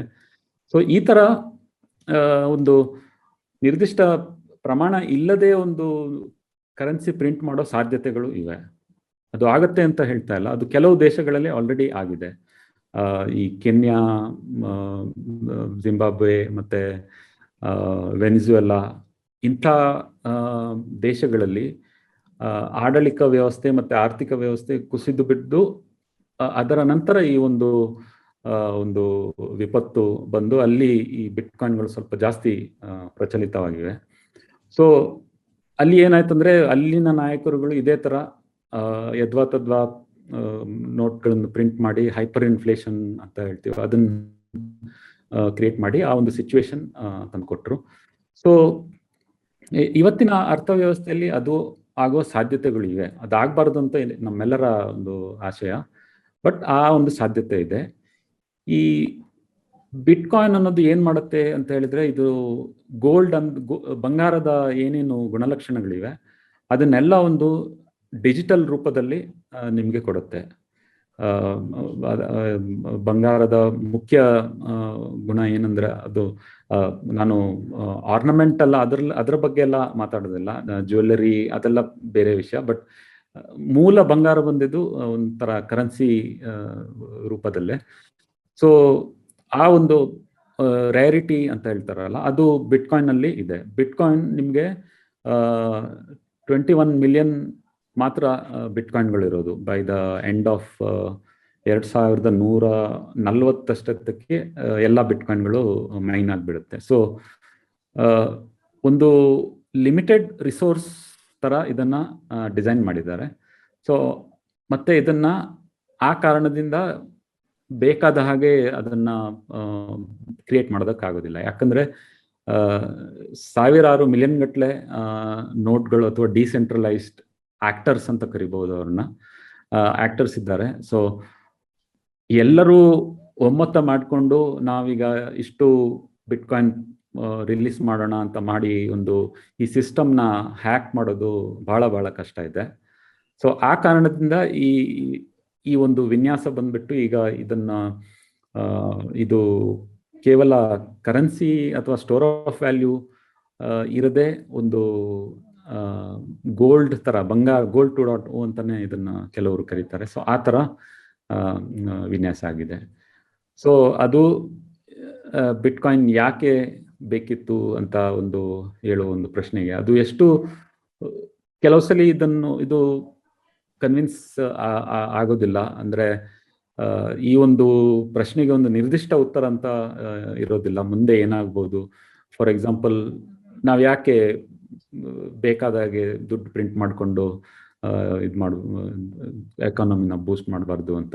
ದುಡ್ಡು ನೀವು ಜಾಸ್ತಿ ಪ್ರಿಂಟ್ ಮಾಡಿದ ಹಾಗೆ ನಿಮ್ಮ ಇನ್ಫ್ಲೇಷನ್ ಜಾಸ್ತಿ ಆಗುತ್ತೆ, ಬೆಲೆಗಳು ಅಷ್ಟೇ ಗಗನಕ್ಕೆ ಏರಿ ಹೋಗುತ್ತವೆ. ಸೊ ಅದೊಂದು ಬ್ಯಾಲೆನ್ಸಿಂಗ್ ಆಕ್ಟ್ ಆಗಿ ಇಷ್ಟು ದಿನಗಳನ್ನು, ಇಷ್ಟು ಒಂದು ಕಳೆದ 70ಇಂದ ಈಗ ಅಂದ್ರೆ ಒಂದು ಸುಮಾರು 40-50 ವರ್ಷದಿಂದ ಆ ಒಂದು ವ್ಯವಸ್ಥೆ ನಡೀತಾ ಇದೆ. ಬಟ್ ಇದು ಮುಂದೇನೂ ನಡೆಯುತ್ತೆ ಅನ್ನೋ ಒಂದು ಗ್ಯಾರಂಟಿ ಇದೆಯಾ ಇಲ್ಲ ಅಂತ ಗೊತ್ತಿಲ್ಲ. ಸೊ ಅದನ್ನೊಂದು ಆ ಒಂದು ಪ್ಲಾನ್ ಬಿ ಅಂತ ಹೇಳ್ಬೋದಲ್ಲ, ಆ ಒಂದು ನಿಟ್ಟಿನಲ್ಲಿ ಇದನ್ನು ತಂದಿದ್ದಾರೆ. ಆಕ್ಚುಲಿ 2008ನೇ ಇಸ್ವಿಯಲ್ಲಿ ಒಂದು ರಿಸೆಷನ್ ಬಂದಿತ್ತು US ಮತ್ತೆ ಬೇರೆ ಪಾಶ್ಚಾತ್ಯ ದೇಶಗಳಲ್ಲಿ. ನಮಗೂ ಅದು ಹಿಟ್ ಆಗಿತ್ತು, ಈ ಹೌಸಿಂಗ್ ಬಬಲ್ ಬಂದಿತ್ತು. ಸೊ ಆ ಟೈಮಿನಲ್ಲಿ ಸುಮಾರೊಂದಷ್ಟು ಕರೆನ್ಸಿಯನ್ನ ಪಂಪ್ ಮಾಡಿದ್ರು, ಅಂದ್ರೆ $US ಪಂಪ್ ಮಾಡಿದ್ರು ಇಡೀ ವ್ಯವಸ್ಥೆಯಲ್ಲಿ. ಮತ್ತೆ ಜಗತ್ತಿನ ಸುಮಾರೊಂದಷ್ಟು ದೇಶಗಳು $US ಮೇಲೆನೆ ಏನು ಅವಲಂಬಿತವಾಗಿ ಇರೋದ್ರಿಂದ ಅಮೆರಿಕದಲ್ಲಿ ಏನಾದ್ರೂ ಒಂದು ಹೆಚ್ಚು ಕಡಿಮೆ ಆದ್ರೆ ಅದು ಎಲ್ಲ ದೇಶಗಳಿಗೂ ಅದು ಹಿಡಿಯೋ. ಸೊ ಆ ಒಂದು ನಿಟ್ಟಿನಿಂದ 2008ನೇ ಇಸ್ವಿಯಲ್ಲಿ ಒಂದು ರಿಸೆಷನ್ ನ ಬ್ಯಾಕ್ ಡ್ರಾಪ್ ಮೇಲೆ ಇದನ್ನ ಇನ್ವೆಂಟ್ ಮಾಡಿದ್ರು. ಇದರ ಒಂದು ಚಲಾವಣೆಗೆ ಬಂತು 2011 ಅನ್ಸುತ್ತೆ, ಆವಾಗ ಇದನ್ನ ಚಲಾವಣೆಗೆ ತಂದ್ರು. ಸೊ ಅದು ಮೋಸ್ಟ್ಲಿ ಯಾಕೆ ಬೇಕಿತ್ತು ಅಂತ ಪುಸ್ತಕದಲ್ಲಿ ಇನ್ನೂ ಸ್ವಲ್ಪ ವಿವರಣೆಗಳಿವೆ. ಸೊ ಓದುಗರು ಅದನ್ನ ಓದಿ ತಿಳ್ಕೊಬಹುದು. ಅಂದ್ರೆ ಇದು ಕಂಪ್ಯೂಟರ್ಲಿ ಕ್ರಿಯೇಟ್ ಮಾಡ್ಬೋದು ಅಂತ ಹೇಳಿದ್ರಿ. ಹೇಗೆ ಕ್ರಿಯೇಟ್ ಮಾಡೋದು ಇದನ್ನ? ನಾವು ಇದನ್ನ ಕ್ರಿಯೇಟ್ ಮಾಡಬಹುದಾ? ಮೈನಿಂಗ್ ಅನ್ನೋ ವರ್ಡ್ ಅನ್ನ ಅದಕ್ಕೆ ಯೂಸ್ ಮಾಡಿದ್ದೀರಾ ನೀವು ನಿಮ್ಮ ಪುಸ್ತಕದಲ್ಲಿ. ಮೈನಿಂಗ್ ಅಂದ್ರೆ ಒಂದು ಬಿಟ್ಕಾಯಿನ್ ಕ್ರಿಯೇಟ್ ಮಾಡೋದು. ಸೊ ಅದನ್ನ ಹೇಗೆ ಕ್ರಿಯೇಟ್ ಮಾಡೋದು, ಯಾರು ಕ್ರಿಯೇಟ್ ಮಾಡ್ತಾರೆ, ನಾವು ಕ್ರಿಯೇಟ್ ಮಾಡಬಹುದಾ ಅನ್ನೋದು ಪ್ರಶ್ನೆ. ಸದ್ಯಕ್ಕಂತೂ ನಾನು ನೀವು ಕುತ್ಕೊಂಡು ಇದನ್ನ ಮಾಡಕ್ಕಾಗೋದಿಲ್ಲ. ಯಾಕಂದ್ರೆ ಇದಕ್ಕೆ ಕಂಪ್ಯೂಟಿಂಗ್ ಪವರ್ ಸುಮಾರೊಂದಷ್ಟು ಬೇಕಾಗುತ್ತೆ. ನಾವು ಮಾಡ್ಬೋದು, ಇದು ಒಂದು ಬಿಟ್ಕಾಯಿನ್ ನೋಡ್ ಸೆಟಪ್ ಮಾಡಬೇಕು ಅಂತ ಹೇಳಿದ್ರೆ ಒಂದು ಸಾಫ್ಟ್ವೇರ್ ಇನ್ಸ್ಟಾಲ್ ಮಾಡಿ ಅದನ್ನ ರನ್ ಮಾಡೋದು ಅಷ್ಟು ಸುಲಭ. ಬಟ್ ನಮ್ಮ ಬಳಿ ಇರುವ ಕಂಪ್ಯೂಟರ್ಗಳ ಪ್ರೊಸೆಸಿಂಗ್ ಪವರ್ ತುಂಬಾ ಕಡಿಮೆ ಇರುತ್ತೆ. ಸೊ ನಾವು ಒಂದು ಬ್ಲಾಕ್ನ ಮೈನಿಂಗ್ ಮಾಡುವಾಗ 1-2 ವರ್ಷಗಳೇ ಕಳೆಯುತ್ತವೆ ನಾವು ಮೋಸ್ಟ್ಲಿ.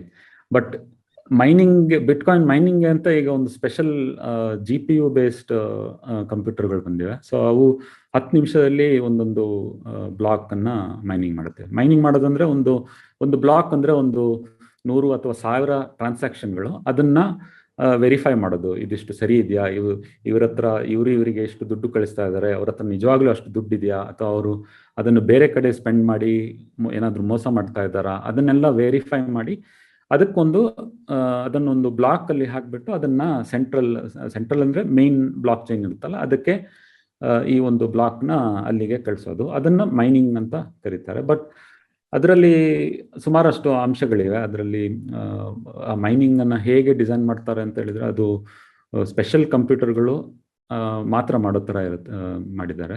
ತುಂಬಾ ಮುಂಚೆ ಅಂದ್ರೆ 2011 ಇದು ಸ್ಟಾರ್ಟ್ ಮಾಡಿದಾಗ ನಮ್ಮ ಲ್ಯಾಪ್ಟಾಪ್ ಅಲ್ಲೂ ಇದನ್ನ ಮಾಡಬಹುದಿತ್ತು ಮೈನಿಂಗ್, ಯಾಕಂದ್ರೆ ಆಗ it was in the conceptual stage. ಆಮೇಲೆ ಇದು ಬರ್ತಾ ಬರ್ತಾ ಒಂದು ಇಂಡಸ್ಟ್ರಿ ತರ ಸೆಟಪ್ ಆಯ್ತು. ಈ ಮೈನಿಂಗ್ ಇಂಡಸ್ಟ್ರಿ ಅಂತಾನೆ ಕರಿಬಹುದು, ಬಿಟ್ಕಾಯಿನ್ ಮೈನಿಂಗ್ ಅಥವಾ ಬೇರೆ ಕ್ರಿಪ್ಟೋ ಕರೆನ್ಸಿ ಮೈನಿಂಗ್ಗಳು. ಇದಕ್ಕೆ ವಿದ್ಯುತ್ ಶಕ್ತಿ ಸುಮಾರು ಖರ್ಚಾಗುತ್ತೆ, ಅದು ಇನ್ನೊಂದು ಪಾಯಿಂಟ್. ನಮ್ಮ ದೇಶದಲ್ಲಿ electricity is not so cheap. So ನಾವು ಕೂತ್ಕೊಂಡು ಮೈನ್ ಮಾಡಿದ್ರೆ, ಈಗ ನಾವು ಮೈನ್ ಮಾಡಿದ್ರೆ ನಮ್ಗೆ ಸಿಗುವ ರಿವಾರ್ಡು 6 ಬಿಟ್ಕಾಯಿನ್. ಆ ಪ್ರತಿ ಸಲನೂ 6 ಬಿಟ್ಕಾಯಿನ್ ನಮ್ಗೆ ಸಿಗತ್ತಂತ ಹೇಳಕ್ ಆಗೋದಿಲ್ಲ, ಯಾಕಂದ್ರೆ ಇಷ್ಟೊಂದು ಕಂಪ್ಯೂಟರ್ಗಳು ಒಂದು ಸ್ಪರ್ಧೆ ತರ ಇದನ್ನ ಮಾಡ್ತಾ ಇರ್ತಾರೆ. ಸೊ ಎಲ್ಲೋ ಒಂದು ದಿನಕ್ಕೊಂದು ಅಥವಾ ಒಂದು ತಿಂಗಳಿಗೂ ಒಂದು 6 ಬಿಟ್ಕಾಯಿನ್ ಬಂತು ಅಂತ ಹೇಳಿದ್ರೆ, ಆ ಬಿಟ್ಕಾಯಿನ್ ಮಾಡೋದಕ್ಕೆ ನಾವು ಎಷ್ಟು ಎಲೆಕ್ಟ್ರಿಸಿಟಿ ಖರ್ಚು ಮಾಡಿರ್ತೇವೆ ಅದು ಅಂದ್ರೆ ವ್ಯಾವಹಾರಿಕವಾಗಿ ಅದು ವರ್ಕೌಟ್ ಆಗಲ್ಲ. ಔಟ್ ಆಫ್ ಅಕಾಡೆಮಿಕ್ ಇಂಟ್ರೆಸ್ಟ್ ಮಾಡ್ಬೋದು, but it is not practical. So ಅದಕ್ಕೋಸ್ಕರ ಇದನ್ನ ಈಗ ಈ ಒಂದು ಇಂಡಸ್ಟ್ರಿ ಬೆಳೀತಾ ಅದಕ್ಕೋಸ್ಕರ ಒಂದು ಸಪರೇಟ್ ಪ್ರೊಸೆಸರು ಮತ್ತು ಸಪ್ರೇಟ್ ಒಂದು ಡೇಟಾ ಸೆಂಟರ್ ಅಂತ ಕರೀತಾರಲ್ಲ, ಆಲ್ಮೋಸ್ಟ್ ಒಂದು DC ಸೆಟಪ್ ಥರನೇ ಇದನ್ನು ಮಾಡಬೇಕು. ಸೊ ಜಾಸ್ತಿ ಈ ಮೈನಿಂಗ್ಗಳು ಎಲ್ಲಿ ಎಲೆಕ್ಟ್ರಿಸಿಟಿ ಕಡಿಮೆ ಇರುತ್ತೆ ಅಥವಾ ನ್ಯಾಚುರಲ್ ರಿಸೋರ್ಸಸ್ಸಿಂದ ಹೇಗೆ ಎಲೆಕ್ಟ್ರಿಸಿಟಿ ಜನರೇಟ್ ಮಾಡ್ಬೋದು ಅಂತ ಕಡೆ ಇದೆ. ಚೈನಾದಲ್ಲಿ ಸುಮಾರು ಇದಿದೆ ಮೈನಿಂಗ್ ಸೆಟಪ್ಗಳು, ಮತ್ತು ಬೇರೆ ಇತರ ದೇಶಗಳಲ್ಲೂ ಬ್ರೆಜಿಲ್, ಅಮೆರಿಕಾ ಅಲ್ಲೆಲ್ಲ ಹರಡ್ಕೊಂಡಿವೆ. ಸೊ ಸಾಮಾನ್ಯ ಜನರಿಗೆ ಇದು ಈ ಒಂದು ಮೈನಿಂಗ್ ಸೆಟಪ್ ಮಾಡೋದಕ್ಕೆ ಆಗಲ್ಲ, ಬಟ್ ಅದಕ್ಕೆ ಇನ್ವೆಸ್ಟ್ಮೆಂಟ್ ಬೇಕು ಅಂತ ಹೇಳ್ಬೋದು, ಸುಮಾರು ಒಂದಷ್ಟು ಇನ್ವೆಸ್ಟ್. ಸಾಮಾನ್ಯ ಜನ ಮೈನಿಂಗ್ ಮಾಡಕ್ ಆಗೋದಿಲ್ಲ, ಆದ್ರೆ ಸಾಮಾನ್ಯ ಜನ ಈಗ ಬಿಟ್ಕಾಯಿನ್ಗಳನ್ನ ಖರೀದಿ ಮಾಡಬಹುದಾ? ಮಾಡ್ಬೇಕು ಅಂದ್ರೆ ಮೊದಲನೇ ಪ್ರಶ್ನೆ ಯಾಕೆ ಮಾಡ್ಬೇಕು ಅನ್ನೋದೊಂದು ಮೊದಲನೇ ಪ್ರಶ್ನೆ. ಹೇಗ್ ಮಾಡೋದು, ಅದು ಯೂಸ್ ಆಗುತ್ತಾ ಅನ್ನೋದು ಈ ಉಪ ಪ್ರಶ್ನೆಗಳು. ಓಕೆ, ಬಿಟ್ಕಾಯಿನ್ಗಳನ್ನು ನೀವು ಬೇರೆ ಬೇರೆ ವಿಧಾನಗಳಿಂದ ಪಡ್ಕೋಬಹುದು. ಮೊದಲನೇ ವಿಧಾನ ಹೇಗಂತ ಹೇಳಿದ್ರೆ, ಈಗ ನೀವು ಒಂದು ಸರ್ವಿಸ್ ಕೊಡ್ತೀರಾ. ನಾನೊಂದು ಬುಕ್ ಬರೀತೀನಿ ಅಂತ ತಿಳ್ಕೊಳ್ಳಿ. ಆ ಬುಕ್ಕನ್ನು ನಾನು ಬಿಟ್ಕಾಯಿನ್ ಇದ್ರ ಮೇಲೇ ಸೇಲ್ ಮಾಡ್ತೀನಿ. ಸೊ ಯಾರೋ ಒಬ್ರು ಓದುಗರು ಇರ್ತಾರೆ, ಸುಮ್ಮನೆ ಇದೊಂದು ಇಮ್ಯಾಜಿನೇಷನ್, ನಿಜವಾಗ್ಲೂ ಇದು ಆಗೋದು ಇನ್ನೂ ತುಂಬಾ ದೂರ ಇದೆ. ಯಾರೋ ಒಬ್ಬ ಓದುಗ ಇರ್ತಾರೆ, ಅವ್ರ ಹತ್ರ ಬಿಟ್ಕಾಯಿನ್ ಇದೆ and he is ready to buy my book. ಅಷ್ಟು ಬಿಟ್ಕಾಯಿನ್ ಇದು ಮಾಡಿ ವರ್ಗಾವಣೆ ಮಾಡಿ. ಸೊ ಆಗ ಅವರು ನನಗೆ ಬಿಟ್ಕಾಯಿನ್ ಕೊಡ್ಬೋದು. ಅದು ಹೇಗೆ ಕೊಡ್ಬೋದು ಅಂತ ನಾನು ಸ್ವಲ್ಪ ಮುಂದೆ ಹೇಳ್ತೀನಿ. ಸೊ ಅದು ಒಂದು, ಒಬ್ರ ಹತ್ರ ಆಲ್ರೆಡಿ ಬಿಟ್ಕಾಯಿನ್ ಇದ್ರೆ ಅದನ್ನು ನೀವು ನಿಮಗೆ ವರ್ಗಾವಣೆ ಮಾಡ್ಬೋದು, ಅಥವಾ ನಿಮ್ಮ ಹತ್ರ ಇದ್ರೆ ಅದನ್ನು ಬೇರೆಯವರಿಗೆ ಕೊಡೋದು, like just like any currency. ಆ ಥರ ಒಂದು ವಿಧಾನ ಪಡೆಯೋದು. ಎರಡನೇ ವಿಧಾನ ಏನಂತ ಹೇಳಿದ್ರೆ, ನೀವು ಫಿಯಾಟ್ ಕರೆನ್ಸಿ, ಅಂದರೆ ವಿವಿಧ ದೇಶಗಳ ಕರೆನ್ಸಿ ಇರುತ್ತಲ್ಲ, ಇಂಡಿಯಾದಲ್ಲಾದರೆ ರುಪೀಸು, US ಅಲ್ಲಾದರೆ ಡಾಲರ್ಸ್, ಅದನ್ನು ನೀವು ಎಕ್ಸ್ಚೇಂಜ್ ಮಾಡಿಕೊಂಡು ಬಿಟ್ಕಾಯಿನ್ ತಗೋಬಹುದು. ಬಿಟ್ಕಾಯಿನ್ ತಗೊಳ್ಳೋದಕ್ಕೆ ಸಾಮಾನ್ಯವಾಗಿ ಒಂದು ವಾಲೆಟ್ ಅಂತ ಒಂದು ಅಪ್ಲಿಕೇಶನ್ ಬೇಕಾಗುತ್ತೆ. ವಾಲೆಟ್ ಅಂದರೆ ನಮ್ಮ ಪರ್ಸ್ ಅಂತಾನೆ ತಿಳ್ಕೊಬೋದು, ಪರ್ಸಲ್ಲಿ ನಾವು ದುಡ್ಡು ಇಟ್ಕೋತೀವಲ್ಲ. ಸೊ ಅದೇ ಥರ ಈ ವಾಲೆಟ್ನಲ್ಲಿ ಈ ವಾಲೆಟ್ಟು ಬೇರೆ ಒಂದು ಎಕ್ಸ್ಚೇಂಜ್ ಜೊತೆ ಕಮ್ಯುನಿಕೇಟ್ ಮಾಡಿಕೊಂಡು ನಿಮ್ಮ ಬಿಟ್ಕಾಯಿನನ್ನು ಖರೀದಿ ಮಾಡ್ತವೆ. ಸೊ ಇಂಡಿಯಾದಲ್ಲಿ ಒಂದು ಸುಮಾರಷ್ಟು ವಾಲೆಟ್ ಕಂಪನಿಗಳಿವೆ. ಸೊ ನೀವು ಬಿಟ್ಕಾಯಿನ್ ತಗೋಬೇಕು ಅಂತ ಹೇಳಿದರೆ ಆ ವಾಲೆಟ್ ಅಪ್ಲಿಕೇಶನ್ನ ಡೌನ್ಲೋಡ್ ಮಾಡ್ಕೊಂಡು ನಿಮ್ಮ ಮೊಬೈಲಲ್ಲೇ ಅದನ್ನು ಮಾಡ್ಬೋದು. ಮೊಬೈಲ್ ಆ್ಯಪ್ ಇದೆ, ಇದರಲ್ಲೂ ಇದೆ, ಲ್ಯಾಪ್ಟಾಪಲ್ಲೂ ಮಾಡ್ಬೋದು. ಮೊಬೈಲ್ ಆ್ಯಪನ್ನು ಡೌನ್ಲೋಡ್ ಮಾಡಿಕೊಂಡು ಅದಕ್ಕೆ KYC ಎಲ್ಲ ಬೇಕಾಗುತ್ತೆ. ಯಾಕಂದರೆ ಬಹಳ ಮುಂಚೆ ಇದೊಂದು ಅನಾಮಧೇಯವಾಗಿ ಮಾಡುವಂಥ ಒಂದು ಇದಿತ್ತು, ವ್ಯವಸ್ಥೆ ಇತ್ತು. ಬಟ್ ಈಗ ನೀವು ಸರ್ಕಾರದ ದುಡ್ಡು ಬಳಸಿ ಬಿಟ್ಕಾಯಿನ್ ತಗೊಳ್ಳೋದು ಅಥವಾ ಮಾರೋದು ಇದ್ರೆ ಅಲ್ಲಿ ಟ್ರಾನ್ಸ್ಪರೆನ್ಸಿ ಬೇಕೇ ಬೇಕಾಗುತ್ತೆ. ಸೊ ನೀವು ಆ ಒಂದು ವಾಲೆಟ್ ಸಂಸ್ಥೆ ಜೊತೆ KYC ಎಕ್ಸ್ಚೇಂಜ್ ಮಾಡಿಕೊಂಡು, ನಿಮ್ಮ ಪ್ಯಾನ್ ಕಾರ್ಡು, ಬ್ಯಾಂಕ್ ಡೀಟೇಲ್ಸು ಎಲ್ಲ ಎಕ್ಸ್ಚೇಂಜ್ ಮಾಡಿಕೊಂಡು, ಅದ್ರ ಜೊತೆ ನೀವು ಆ ಆ್ಯಪನ್ನು ನಿಮ್ಮ ಬ್ಯಾಂಕ್ ಅಕೌಂಟ್ ಜೊತೆ ಲಿಂಕ್ ಮಾಡಿದರೆ ಆಮೇಲೆ ನೀವು ಆ ಆ್ಯಪ್ ಮೂಲಕ ಬಿಟ್ಕಾಯಿನ್ ತಗೋಬೋದು. ಅದು ಇವತ್ತಿನ ದಿವಸ ಒಂದು ಬಿಟ್ಕಾಯಿನ್ ಎಷ್ಟಿದೆ ಅಂತ ನಂಗೆ ಗೊತ್ತಿಲ್ಲ, ಬಟ್ $40,000 ಹತ್ತತ್ರ, ಅಂದರೆ ಒಂದು 25-30 ಲಕ್ಷ ಆಗುತ್ತೇನೋ, ಒಂದು 30 ಲಕ್ಷ ಅಂತ ಇಟ್ಕೊಳ್ಳೋಣ. ಬಟ್ ನೀವು ಒಂದು ಬಿಟ್ಕಾಯಿನ್ ತಗೋಬೇಕಾಗಿಲ್ಲ. ಒಂದು ಬಿಟ್ಕಾಯಿನ್ 10 ಲಕ್ಷ ಡಿವೈಡ್ ಮಾಡಿದರೆ ಎಷ್ಟಾಗುತ್ತೆ? ಅದಕ್ಕೆ ಒಂದು ಸತೋಶಿ ಅಂತ ಹೇಳ್ತಾರೆ. ಈ ಸತೋಶಿ ಅನ್ನೋರು ಬಿಟ್ಕಾಯಿನ್ ಇನ್ವೆಂಟ್ ಮಾಡಿದ ಒಬ್ಬ ಅನಾಮಧೇಯ ವ್ಯಕ್ತಿ ಅಂತ ಕರೀತಾರೆ ಅವ್ರನ್ನ. ಸೊ ಒಂದು ಸತೋಶಿ ಅಂದರೆ 1/10 lakh ಎಷ್ಟಾಗುತ್ತೆ ಅಷ್ಟು ಡಿವೈಡ್ ಮಾಡಿಕೊಂಡು ನೀವು 0.0001 ಬಿಟ್ಕಾಯಿನ್ನ ಬೇಕಿದ್ರು ಖರೀದಿ ಮಾಡ್ಬೋದು. ಸೊ ಆ ಥರ ಇದನ್ನು ಎಷ್ಟು ಬೇಕೋ ಅಷ್ಟು ಡಿವಿಸಿಬಲ್, ನೀವು ಒಂದಷ್ಟು ಇಂಡಿಯನ್ ರುಪೀಸ್ನ ನೆನಪಲ್ಲಿ ಇಟ್ಕೊಂಡು ಒಂದು 5,000-10,000 ರುಪೀಸ್ಗೆ ಇಷ್ಟು ಅಂತ ಅದು ಕ್ಯಾಲ್ಕುಲೇಟ್ ಮಾಡಿಕೊಂಡು ಬಿಟ್ಕಾಯಿನ್ನ ತಗೊಳುತ್ತೆ. ಬಟ್ ನಾನು ಒಂದು ವಿಷಯ ಹೇಳೋದು ಏನಂತ ಹೇಳಿದರೆ, ಸಾಮಾನ್ಯವಾಗಿ ಇದೊಂದು ಇನ್ವೆಸ್ಟ್ಮೆಂಟ್ ಆಪರ್ಚುನಿಟಿ ಆಗಿ ಬಳಕೆಗೆ ಬರ್ತಾ ಇದೆ. ಅಂದರೆ ಇವತ್ತು 10,000 ಹಾಕೋದು ಇನ್ನು ಮುಂದಿನ ತಿಂಗಳು 20,000 ಬರುತ್ತೆ ಅಂತ ಹೇಳ್ಕೊಂಡು ಒಂದು ಇದರಲ್ಲಿ ಇನ್ವೆಸ್ಟ್ ಮಾಡ್ತಾ ಇದ್ದಾರೆ.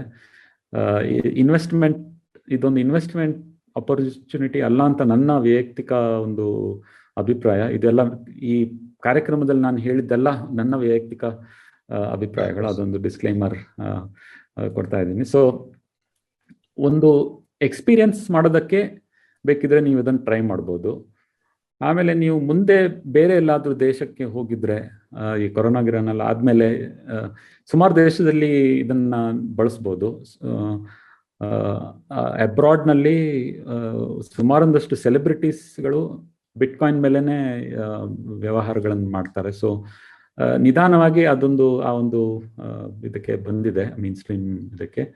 ಸೊ ಆ ಥರ ಇನ್ವೆಸ್ಟ್ ಮಾಡ್ಬೋದು. ಇಲ್ಲಾಂದ್ರೆ ನೀವು you should be ready to lose that money ಅಂತ ಹೇಳ್ತಾರಲ್ಲ, ನೀವು ಎಷ್ಟು ಕಳ್ಕೊಳ್ಳೋಕ್ಕೆ ನಿಮಗೆ ಒಂದು ಸಾಧ್ಯ ಅಂತ ಹೇಳೋದಿಲ್ಲ ನಾನು, but invest only what you can forget about ಅಂತ ಹೇಳ್ತಾರಲ್ಲ, ಅಷ್ಟು ಮಾತ್ರ ಇದರಲ್ಲಿ ಮಾಡಬೇಕು ಅಂತ ನನ್ನ ಅಭಿಪ್ರಾಯ. ಸುಮ್ಮನೆ ಇದನ್ನೊಂದು ಒಂದು ಲೈಫ್ ಸೇವಿಂಗ್ಸ್ನೆಲ್ಲ ಇದರಲ್ಲಿ ಹಾಕ್ಬಿಟ್ಟು ನಾಳೆ ಇದು ಎಪ್ರಿಷಿಯೇಟ್ ಆಗುತ್ತೆ ಅಂತ ಹಾಗೆ ಇದು ಮಾಡೋಕ್ಕೋದ್ರೆ ನಾಳೆ ಇದು ಝೀರೋ ಆದ್ರೂ ಆಗೋ ಸಾಧ್ಯತೆಗಳು ಕೂಡ ಇದೆ. So it's a very risky, very volatile field. But ಹಿಂದುಗಡೆ ಇರುವ ತಂತ್ರಜ್ಞಾನ ಏನಿದೆ, I am rooting for that. ನನಗೆ ಆ ತಂತ್ರಜ್ಞಾನ ತುಂಬ ಇಷ್ಟ ಆಗಿದ್ರಿಂದ ಬಿಟ್ಕಾಯಿನ್ ಇಷ್ಟ ಆಯಿತು ಅಂತ ಹೇಳ್ಬೋದು. ಸೊ ಈಗಾಗಲೇ ನಾನು ಹೇಳಿದಾಗೆ ಈ ಇಮೇಲ್ ಅಂತ ಬಂತು, ಸ್ಟಾರ್ಟಿಂಗ್ ಅಲ್ಲಿ ಹಾಟ್ ಮೇಲ್ ಅಂತ ಬಂದಿತ್ತು, ನೆನಪಿದ್ರೆ. ಸೊ ಆಗ ಒಂದು ಅದೊಂಥರ ಕರೆನ್ಸಿ. ಆಮೇಲೆ ಜಿಮೇಲ್ ಬಂತು, ರಾಕೆಟ್ ಮೇಲ್, ಸುಮಾರೊಂದಷ್ಟು ಮೇಲ್ ಸರ್ವಿಸಸ್ ಇದೆ. ಇದೇ ತರ ಸಾವಿರಗಟ್ಟಲೆ ಕ್ರಿಪ್ಟೋ ಕರೆನ್ಸಿಗಳಿವೆ ಆಲ್ರೆಡಿ ಈಗ ಮಾರ್ಕೆಟ್ ಅಲ್ಲಿ. ಕ್ರಿಪ್ಟೋ ಕರೆನ್ಸಿ ಮಾಡೋದಕ್ಕೆ ಒಂದು ಫ್ರೇಮ್ ವರ್ಕೇ ಇದೆ. ಬೇಕಿದ್ರೆ ಈಗ ನಾನು ನೀವು ಕೂತ್ಕೊಂಡು ನಾಳೆ ಒಂದು ಕ್ರಿಪ್ಟೋ ಕರೆನ್ಸಿ ಶುರು ಮಾಡ್ಬೋದು. ಅದು ವಾಟ್ಸಪ್ ಗ್ರೂಪ್ ಶುರು ಮಾಡಿದ ಹಾಗೆ ಅದು. ಬಟ್ ಅದು ಎಷ್ಟು ಅಂತ ನೀವು ಮೇನ್ ಸ್ಟ್ರೀಮ್ಗೆ ತರ್ಬೋದು. ಸೊ ಅದ್ರ ಮೇಲೆ ಸೀಮಿತವಾಗುತ್ತೆ. ಸೊ ಆ ಕಾರಣದಿಂದ ಒಂದು 4-5 ಕ್ರಿಪ್ಟೋ ಕರೆನ್ಸಿ ಮಾತ್ರ ಒಂದು ಮೇನ್ ಸ್ಟ್ರೀಮ್ ಪ್ರಾಮಿನೆನ್ಸ್ಗೆ ಬಂದಿದೆ. ಬಿಟ್ಕಾಯಿನ್ನು, ಈಥೇರಿಯಂ, ಮತ್ತೆ ಇನ್ನು 2-3 ಇದೆ. ಬಿಟ್ಕಾಯಿನ್ ಕ್ಯಾಶ್ ಅಂತ ಇನ್ನೊಂದಿದೆ. ಸೊ ಹಾಗೆ ಒಂದು 3-4 ಕರೆನ್ಸಿಗಳು ಮಾತ್ರ ಒಂದು ಟಾಪ್ ಆಫ್ ದ ಇದರಲ್ಲಿದೆ. ಇದು ಕರೆನ್ಸಿ ಅಪ್ಲಿಕೇಶನ್ ಆದರೆ ಬ್ಲಾಕ್ ಚೈನ್ ಬಳಸ್ಕೊಂಡು ಬೇರೆ ಅಪ್ಲಿಕೇಶನ್ಗಳನ್ನು ಕೂಡ ಮಾಡ್ಬೋದು. ನಮ್ಮ ಡ್ರೈವಿಂಗ್ ಲೈಸೆನ್ಸ್ ಇರ್ಬೋದು, ಅಥವಾ property papers where it is having some value. So ಅದನ್ನೆಲ್ಲ ಒಂಥರ ಡಿಜಿಟೈಸ್ ಮಾಡೋ ಒಂದು ಪ್ಲಾಟ್ಫಾರ್ಮ್ ಕೂಡ ಇದು ಆಗೋ ಸಾಧ್ಯತೆ ಇದೆ. So anything which needs trust, ಯಾವ ಒಂದು ವಿಶ್ವಾಸ ಏನೋ ಒಂದು ಆಸ್ಪೆಕ್ಟ್ ಇಟ್ಕೊಂಡು ನೀವು ಏನು ಟ್ರಾನ್ಸಾಕ್ಟ್ ಮಾಡ್ತೀರಿ ಅದರಲ್ಲೆಲ್ಲ ಈ ಬ್ಲಾಕ್ ಚೈನ್ ಅನ್ನೋ ಒಂದು ತಂತ್ರಜ್ಞಾನವನ್ನು ಬಳಸ್ಬೋದು. ಸೊ ಈ ಒಂದು ಬಿಟ್ಕಾಯಿನ್ ಸಂಬಂಧಪಟ್ಟಂತೆ ಯಾವ ದೇಶಗಳು ಹೇಗೆ ಅದನ್ನ ಮಾನ್ಯತೆ ಕೊಡ್ತಾ ಇವೆ ಅನ್ನೋದು ಯೋಚನೆ ಮಾಡಿದ್ರೆ, ಎಲ್ ಸಾಲ್ವಡಾರ್ ಅನ್ನೋ ಒಂದು ದೇಶ ಅದಕ್ಕೆ ಮಾನ್ಯತೆ ಕೊಟ್ಟಿದೆ ಅಂತ ಮೊನ್ನೆ ಪೇಪರ್ ಅಲ್ಲಿ ಓದಿದೆ. ಸೊ ಈ ಪ್ರಶ್ನೆ ಏನಂದ್ರೆ, ನಮ್ಮ ಭಾರತ ದೇಶದಲ್ಲಿ ಇದು ಎಷ್ಟರ ಮಟ್ಟಿಗೆ ಇದಕ್ಕೆ ಮಾನ್ಯತೆ ಇದೆ ಅಥವಾ ಮಾನ್ಯತೆ ಸಿಗಬಹುದು ಅಂತ ಹೇಳ್ತೀರಿ ತಾವು? ಇದು ತುಂಬಾ ಒಂದು ಸಬ್ಜೆಕ್ಟಿವ್ ಮತ್ತೆ ತುಂಬಾ ದೊಡ್ಡ ಪ್ರಶ್ನೆ ಅಂತ ಹೇಳ್ಬೋದು. ನೀವು ಎಲ್ ಸಾಲ್ವಡಾರ್ ವಿಷಯ ತಂದಿದ್ದರಿಂದ ಅಲ್ಲಿ ಅಮೆರಿಕನ್ ಡಾಲರ್ ಜಾಸ್ತಿ ಕರೆನ್ಸಿಯಾಗಿ ಬಳಸ್ತಾ ಇದ್ರು. ಅಲ್ಲಿನ ಸ್ವಂತದ ಒಂದು ಕರೆನ್ಸಿ ಸಿಸ್ಟಮ್ ಮೋಸ್ಟ್ಲಿ ಅಲ್ಲಿ ಇರಲಿಲ್ಲ, ಅಥವಾ ಅದು ಕುಸಿದು ಬಿಟ್ಟು ಹೋಗಿರ್ಬೋದು. ಪ್ರಪಂಚದ ಸುಮಾರೊಂದು ಈ ತರ ಸಣ್ಣ ಪುಟ್ಟ ದೇಶಗಳಿವೆ where it relies on US dollar as a currency. So ಈಗ ಎಲ್ ಸಾಲ್ವಡಾರ್ನಲ್ಲಿ ಅದೇ US ಡಾಲರೇ ಪ್ರಚಲಿತವಾಗಿತ್ತು. ಆದರೆ US ಡಾಲರಲ್ಲಿ US ನಲ್ಲಿ ಯುನೈಟೆಡ್ ಸ್ಟೇಟ್ಸ್ ಅಲ್ಲಿ ಏನಾಯ್ತು ಅಂತ ಹೇಳಿದ್ರೆ, ಈ ಕೊರೋನಾ ಎಲ್ಲ ಬಂದು ಸ್ವಲ್ಪ ಆರ್ಥಿಕವಾಗಿ ಒಂದು ಪ್ರಾಬ್ಲಮ್ ಕ್ರಿಯೇಟ್ ಆದಾಗ ಅವರು ಒಂದು ಪ್ಯಾಕೇಜ್ನ ಅನೌನ್ಸ್ ಮಾಡಿದ್ರು. ಪ್ಯಾಕೇಜ್ ಅಂದ್ರೆ ಇಟ್ ಈಸ್ ಅಗೇನ್ ಹೊಸ ದುಡ್ಡನ್ನ ಪ್ರಿಂಟ್ ಮಾಡಿ ಸಿಸ್ಟಮ್ಗೆ ತರೋದು. ಬಟ್ ಈ ಒಂದು ಪ್ಯಾಕೇಜ್ ಅದು ಎಷ್ಟು ಅಮೌಂಟ್ ಎಷ್ಟು ಅಂತ ಗೊತ್ತಿಲ್ಲ, ಬಟ್ ಇಟ್ಸ್ ದೊಡ್ಡ ಮೊತ್ತದ ಒಂದು ಹೊಸ US ಡಾಲರ್ಗಳನ್ನ ಸಿಸ್ಟಮ್ ಅಲ್ಲಿ ತಂದ್ರು. ಬಟ್ ಅದು ಕೇವಲ ಯುನೈಟೆಡ್ ಸ್ಟೇಟ್ಸ್ಗೆ ಮಾತ್ರ ಒಂದು ಸೀಮಿತವಾದ ಒಂದು ಪ್ಯಾಕೇಜ್. ಸೊ ಈ ತರ ಸಣ್ಣ ಪುಟ್ಟ ಕಂಟ್ರಿಗಳಿಗೆ ಆಗ ಏನಾಗುತ್ತೆ ಅಂತ ಹೇಳಿದ್ರೆ ಅದಕ್ಕೆ ಒಂದು ಪೆಟ್ಟು ಬೀಳುತ್ತೆ ಅಂತ ಹೇಳ್ಬೋದು. ಅಲ್ಲಿ ಜಾಸ್ತಿ ಪ್ರಿಂಟ್ ಆಗಿ ಆ ದುಡ್ಡು ಇಲ್ಲಿ ಬಂದಿಲ್ಲ ಅಂತ ಹೇಳಿದ್ರೆ ಅದು ಇನ್ಫ್ಲೇಷನ್ಗೆ ಇದಾಗತ್ತೆ ಅಂತ ಹೇಳ್ಕೊಂಡು, ಸೊ ಬರ್ತಾ ಬರ್ತಾ ಅದು ಜಾಸ್ತಿನೇ ಆಗತ್ತೆ ಅಂತ ಹೇಳ್ಕೊಂಡು ಅಲ್ಲಿನ ಸರ್ಕಾರ ಈ US$ ಬದಲು ಬಿಟ್ಕಾಯಿನ್ ಅನ್ನೋ ಒಂದು ಇದನ್ನು ಪ್ರಾಮಿನೆನ್ಸ್ಗೆ ತಂದ್ರು. ಅದನ್ನು ಲೀಗಲ್ ಕರೆನ್ಸಿ ಅಲಾಂಗ್ ವಿತ್ $, ಅಂತ ಮಾಡಿದ್ರು. $, ಅವರು ಸಂಪೂರ್ಣವಾಗಿ ತೆಗೆದಾಕಿಲ್ಲ, ಬಟ್ ಅದರ ಜೊತೆಗೆ ಬಿಟ್ಕಾಯಿನ್ ಅನ್ನು ನೀವು ಬಳಸಬಹುದು ಅಂತ ಒಂದು ಈ ತರ ಒಂದು ಜಾರಿಗೆ ತಂದ್ರು. ಸೊ ನೀವು ಇಲ್ಲಿ ಗಮನಿಸಬೇಕಾದ ಅಂಶ ಏನಂತ ಹೇಳಿದ್ರೆ, ಅಲ್ಲಿನ ಒಂದು ಇಕಾನಮಿ ಒಂದು ಫಾರಿನ್ ಕರೆನ್ಸಿ ಮೇಲೆ ಡಿಪೆಂಡೆಂಟ್ ಆಗಿದೆ. ಅದೇ ತರ ಬೇರೆ ನಾನು ಹೇಳಿರುವ ಕಂಟ್ರಿಗಳು, ವೆನ್ಜುವೆಲಾ, ಜಿಂಬಾಬ್ವೆ, ಕೆನ್ಯಾ, ಇಂಥ ಸಣ್ಣ ಪುಟ್ಟ ಕಂಟ್ರಿಗಳು, ಅಲ್ಲಿನ ಒಂದು ಆಡಳಿತ ವ್ಯವಸ್ಥೆ ಕುಸಿದು ಬಿದ್ದಿದ್ರಿಂದ ಆ ಒಂದು ಅನಿವಾರ್ಯತೆ ಅವರಿಗೆ ಬಂದ್ಬಿಡ್ತು ಬಿಟ್ಕಾಯಿನ್ ಬಳಸೋದು. ನೀವು ಇದನ್ನು ಹೇಗೆ ಹೇಳೋದಂದ್ರೆ, ನೀವೊಂದು ಶಿಪ್ ಅಲ್ಲಿ ಹೋಗ್ತಾ ಇರ್ತೀರಾ, ಆ ಶಿಪ್ ತೂತಾಗ್ಬಿಟ್ಟು ಈಗ ಸಿಂಕ್ ಆಗ್ತಾ ಇದೆ. ಸೊ ನೀವು ಆಗ ಎಷ್ಟು ಜನರಿಗೆ ಲೈಫ್ ಬೋಟ್ ಇದೆಯೋ ಅದನ್ನ ಹಿಡ್ಕೊಂಡು ನೀವು ಲೈಫ್ ಬೋಟ್ ಅಥವಾ ಲೈಫ್ ಜಾಕೆಟ್ ಹಾಕೊಂಡು ನಿಮ್ಮ ಜೀವ ಉಳಿಸ್ಕೊಂಡು ಆಚೆಗಡೆ ಬರ್ತೀರಾ. ಬಟ್ ದಟ್ ಇಸ್ ನಾಟ್ ಇದು ಅದೊಂದು ಐಡಿಯಲ್ ವರ್ಲ್ಡ್ ಅಥವಾ ವಿನ್ ಸಿಚುವೇಶನ್ ಅಂತ ಅನ್ಸ್ಕೊಳ್ಳಲ್ಲ. ಸೊ ಸದ್ಯದ ಮಟ್ಟಿಗೆ ಯಾವ ದೇಶದಲ್ಲಿ ಬಿಟ್ಕಾಯಿನ್ ಲೀಗಲ್ ಆಗಿದೆ ಅಲ್ಲಿ ಒಂದು ಒಳ್ಳೆಯ ವಾತಾವರಣದಲ್ಲಿ ಅದು ಆಗಿಲ್ಲ ಅಂತಾನೆ ನಾನು ಹೇಳ್ತೀನಿ. ಪ್ರಪಂಚದ ಮೇಜರ್ ಇಕಾನಮೀಸ್, ಅಮೆರಿಕ ಇರ್ಬೋದು, great Britain, Germany, UK, Bharat, ಇಂಥ ದೇಶಗಳಲ್ಲಿ ಸರ್ಕಾರಗಳು ಇದ್ರ ಜೊತೆ ಕೈಗೂಡಿಸ್ಕೊಂಡು ಏನಾದರೂ ಈ ತರ ಇದನ್ನೊಂದು ಮೇನ್ ಸ್ಟ್ರೀಮ್ಗೆ ತಂದ್ರೆ ಅದು ಮುಂದೆ ಯೂಸಿಗೆ ಬರ್ಬೋದು. ಇಲ್ಲ ಅಂದ್ರೆ ಅದು ಅಂದ್ರೆ ಸರ್ಕಾರಕ್ಕೆ ಒಂದು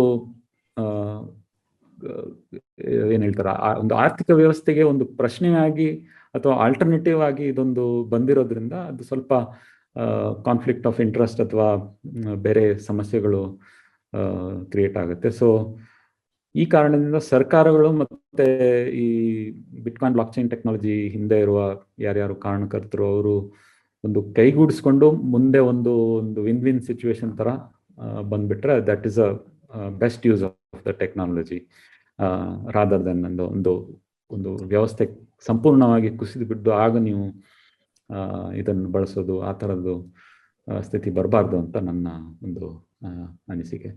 ಭಾರತದಲ್ಲಿ ಅಂದ್ರೆ ನಮ್ಮ ದೇಶದಲ್ಲಿ ಇದನ್ನ ಮಾನ್ಯತೆ ಕೊಡೋ ನಿಟ್ಟಿನಲ್ಲಿ ಏನ್ ಪ್ರೊಸೆಸ್ ಆಗ್ತಾ ಇದೆ ಶರಣ ಸರ್? ಈಗೊಂದು ಬಿಲ್ ಇದು ರೆಡಿ ಆಗ್ತಾ ಇದೆ ಪಾರ್ಲಿಮೆಂಟ್ ಅಲ್ಲಿ. ಅದು ಬ್ಯಾನ್ ಆಗ್ಬೋದು ಅಂತ ಒಂದು ಇದಿತ್ತು, ಭಯ ಇತ್ತು. ಬಟ್ ಲೇಟೆಸ್ಟ್ ನನಗೆ ಗೊತ್ತಿಲ್ಲ, ಬಟ್ ಲಾಸ್ಟ್ ನಿರ್ಮಲಾ ಸೀತಾರಾಮನ್ ನಮ್ಮ ಫೈನಾನ್ಸ್ ಮಿನಿಸ್ಟರ್ ಸ್ಟೇಟ್ಮೆಂಟ್ ಪ್ರಕಾರ ಅದು it can be considered as alternate asset ತರಾನೇ ಅಂತ ಆಲ್ಮೋಸ್ಟ್ ಅದು ಒಂದು ಸ್ಟೇಟ್ಮೆಂಟ್ ಕೊಟ್ಟಿದ್ದಾರೆ, ಇನ್ನೂ ಅಫಿಷಿಯಲ್ ಆಗಿಲ್ಲ. ಸೊ ಈಗ ಭಾರತದಲ್ಲಿ ಇದು ಅಟ್ ಬೆಸ್ಟ್ ಅದೊಂದು ಆಸೆಟ್ ಕ್ಲಾಸ್ ತರ ಆಗ್ಬೋದೇನೋ, ಒಂದು ಶೇರ್ ಮಾರ್ಕೆಟ್ ತರ, it's like a share or ಒಂದು ಡಿಜಿಟಲ್ ಗೋಲ್ಡ್ ETF ಈ ತರ ಒಂದು ಚಲಾವಣೆಗೆ ಬರ್ಬೋದೇನೋ. ಅಂದ್ರೆ ನೀವು ನಿಮ್ಮ ಹತ್ರ ಎಕ್ಸ್ಟ್ರಾ ದುಡ್ಡಿದೆ ಅಥವಾ ಅದನ್ನು ನೀವು ಎಲ್ಲೋ ಒಂದು ಇನ್ವೆಸ್ಟ್ ಮಾಡಬೇಕು ಅಂತ ಹೇಳಿದಾಗ ಇದರಲ್ಲಿ ಇನ್ವೆಸ್ಟ್ ಮಾಡಿ ಮುಂದೆ ಅದು ಅಪ್ರಿಷಿಯೇಟ್ ಆಗ್ಬೋದು ಅಂತ ಒಂದು ರಿಸ್ಕ್ ತಗೊಂಡು ಆ ಥರ ಒಂದು ಮಾಡುವ ಒಂದು ಸಾಧ್ಯತೆ ಇರ್ಬೋದು. ಅದರ ಮುಂದೆ it is a purely political interest and ಬೇರೆ ಇಡೀ ಆಡಳಿತ ವ್ಯವಸ್ಥೆ ಒಂದು ಪ್ರಶ್ನಿಸುವಂತ ಒಂದು ಕ್ವಶನ್ ಆಗುತ್ತೆ. ಸೊ ನಾನು ಬಹಳ ಚಿಕ್ಕವನು ಅದ್ರ ಬಗ್ಗೆ ಹೇಳೋದಕ್ಕೆ. ಸೊ ನಾವೇನು ಇಲ್ಲಿ ಕುತ್ಕೊಂಡೇನು ಮೋಸ್ಟ್ಲಿ ಅದ್ರ ಬಗ್ಗೆ ಕರೆಕ್ಟ್ ಆಗಿ ಪ್ರೆಡಿಕ್ಟ್ ಮಾಡೋಕ್ಕೆ ಆಗೋದಿಲ್ಲ ಅಂತ ಅನ್ಸುತ್ತೆ ನನಗೆ. ವಿಠಲ್ ಶೆಣೈ ಅವರು ಸಾಕಷ್ಟು ಮಾಹಿತಿ ನಮಗೆ ಕೊಟ್ಟಿದ್ದಾರೆ, ವಿಶೇಷವಾಗಿ ಬಿಟ್ಕಾಯಿನ್ ಮತ್ತು ಬ್ಲಾಕ್ ಚೈನ್ ತಂತ್ರಜ್ಞಾನದ ಬಗ್ಗೆ. ಸೊ ಈ ಮಾಹಿತಿ ನಿಮ್ಗೆಲ್ಲ ಯೂಸ್ ಆಗ್ಬೋದು ಅಂತ ಅನ್ಕೋತೀನಿ. ಆದ್ರೆ ಅವ್ರ ನೆಕ್ಸ್ಟ್ ಪುಸ್ತಕ ಏನು ಅಂತ ಒಂದ್ಸಲ ಕೇಳೋಣ. ಸೊ ಈಗ ಆಲ್ರೆಡಿ ನಿಮ್ಮ 3 ಪುಸ್ತಕಗಳು ಬಂದಿವೆ ಅಂತ ಅನ್ಕೋತೀನಿ. ಸೊ ನೆಕ್ಸ್ಟ್ ಏನ್ ಬರೀತಾ ಇದ್ದಾರೆ ಸರ್? ಖಂಡಿತ. ಆಕ್ಚುಲಿ 4 ಪುಸ್ತಕ ಬಂದಿದೆ, ಬಟ್ ನಿಗೂಢ ನಾಣ್ಯ 4ನೇ ಪುಸ್ತಕ. ಈಗ ಕೊರೋನಾ ಬಂದಿರೋದ್ರಿಂದ ನಮ್ಮಂತ ರೈಟರ್ಸ್ಗಳಿಗೆ ಸುಮಾರೊಂದಷ್ಟು ಸಮಯ ಸಿಗುತ್ತೆ, ಯಾಕಂದರೆ ಡ್ರೈವಿಂಗ್ ಇರಲ್ಲ, ಆಫೀಸ್ಗೆ ಹೋಗಿರೋದಿಲ್ಲ, ವರ್ಕಿಂಗ್ ಫ್ರಮ್ ಹೋಮ್ ಇರೋದ್ರಿಂದ. ಸೊ ಕಳೆದ 1 ವರ್ಷದಲ್ಲಿ 2 ಕಾದಂಬರಿಗಳನ್ನು ಬರೆದಿದ್ದೀನಿ. ಬಟ್ ಮೋಸ್ಟ್ಲಿ ಒಂದು ಮಾತ್ರ ಈಗ ಸದ್ಯಕ್ಕೆ ನೆಕ್ಸ್ಟ್ ಪಬ್ಲಿಷ್ ಮಾಡೋ ಒಂದು ಯೋಜನೆ ಇದೆ.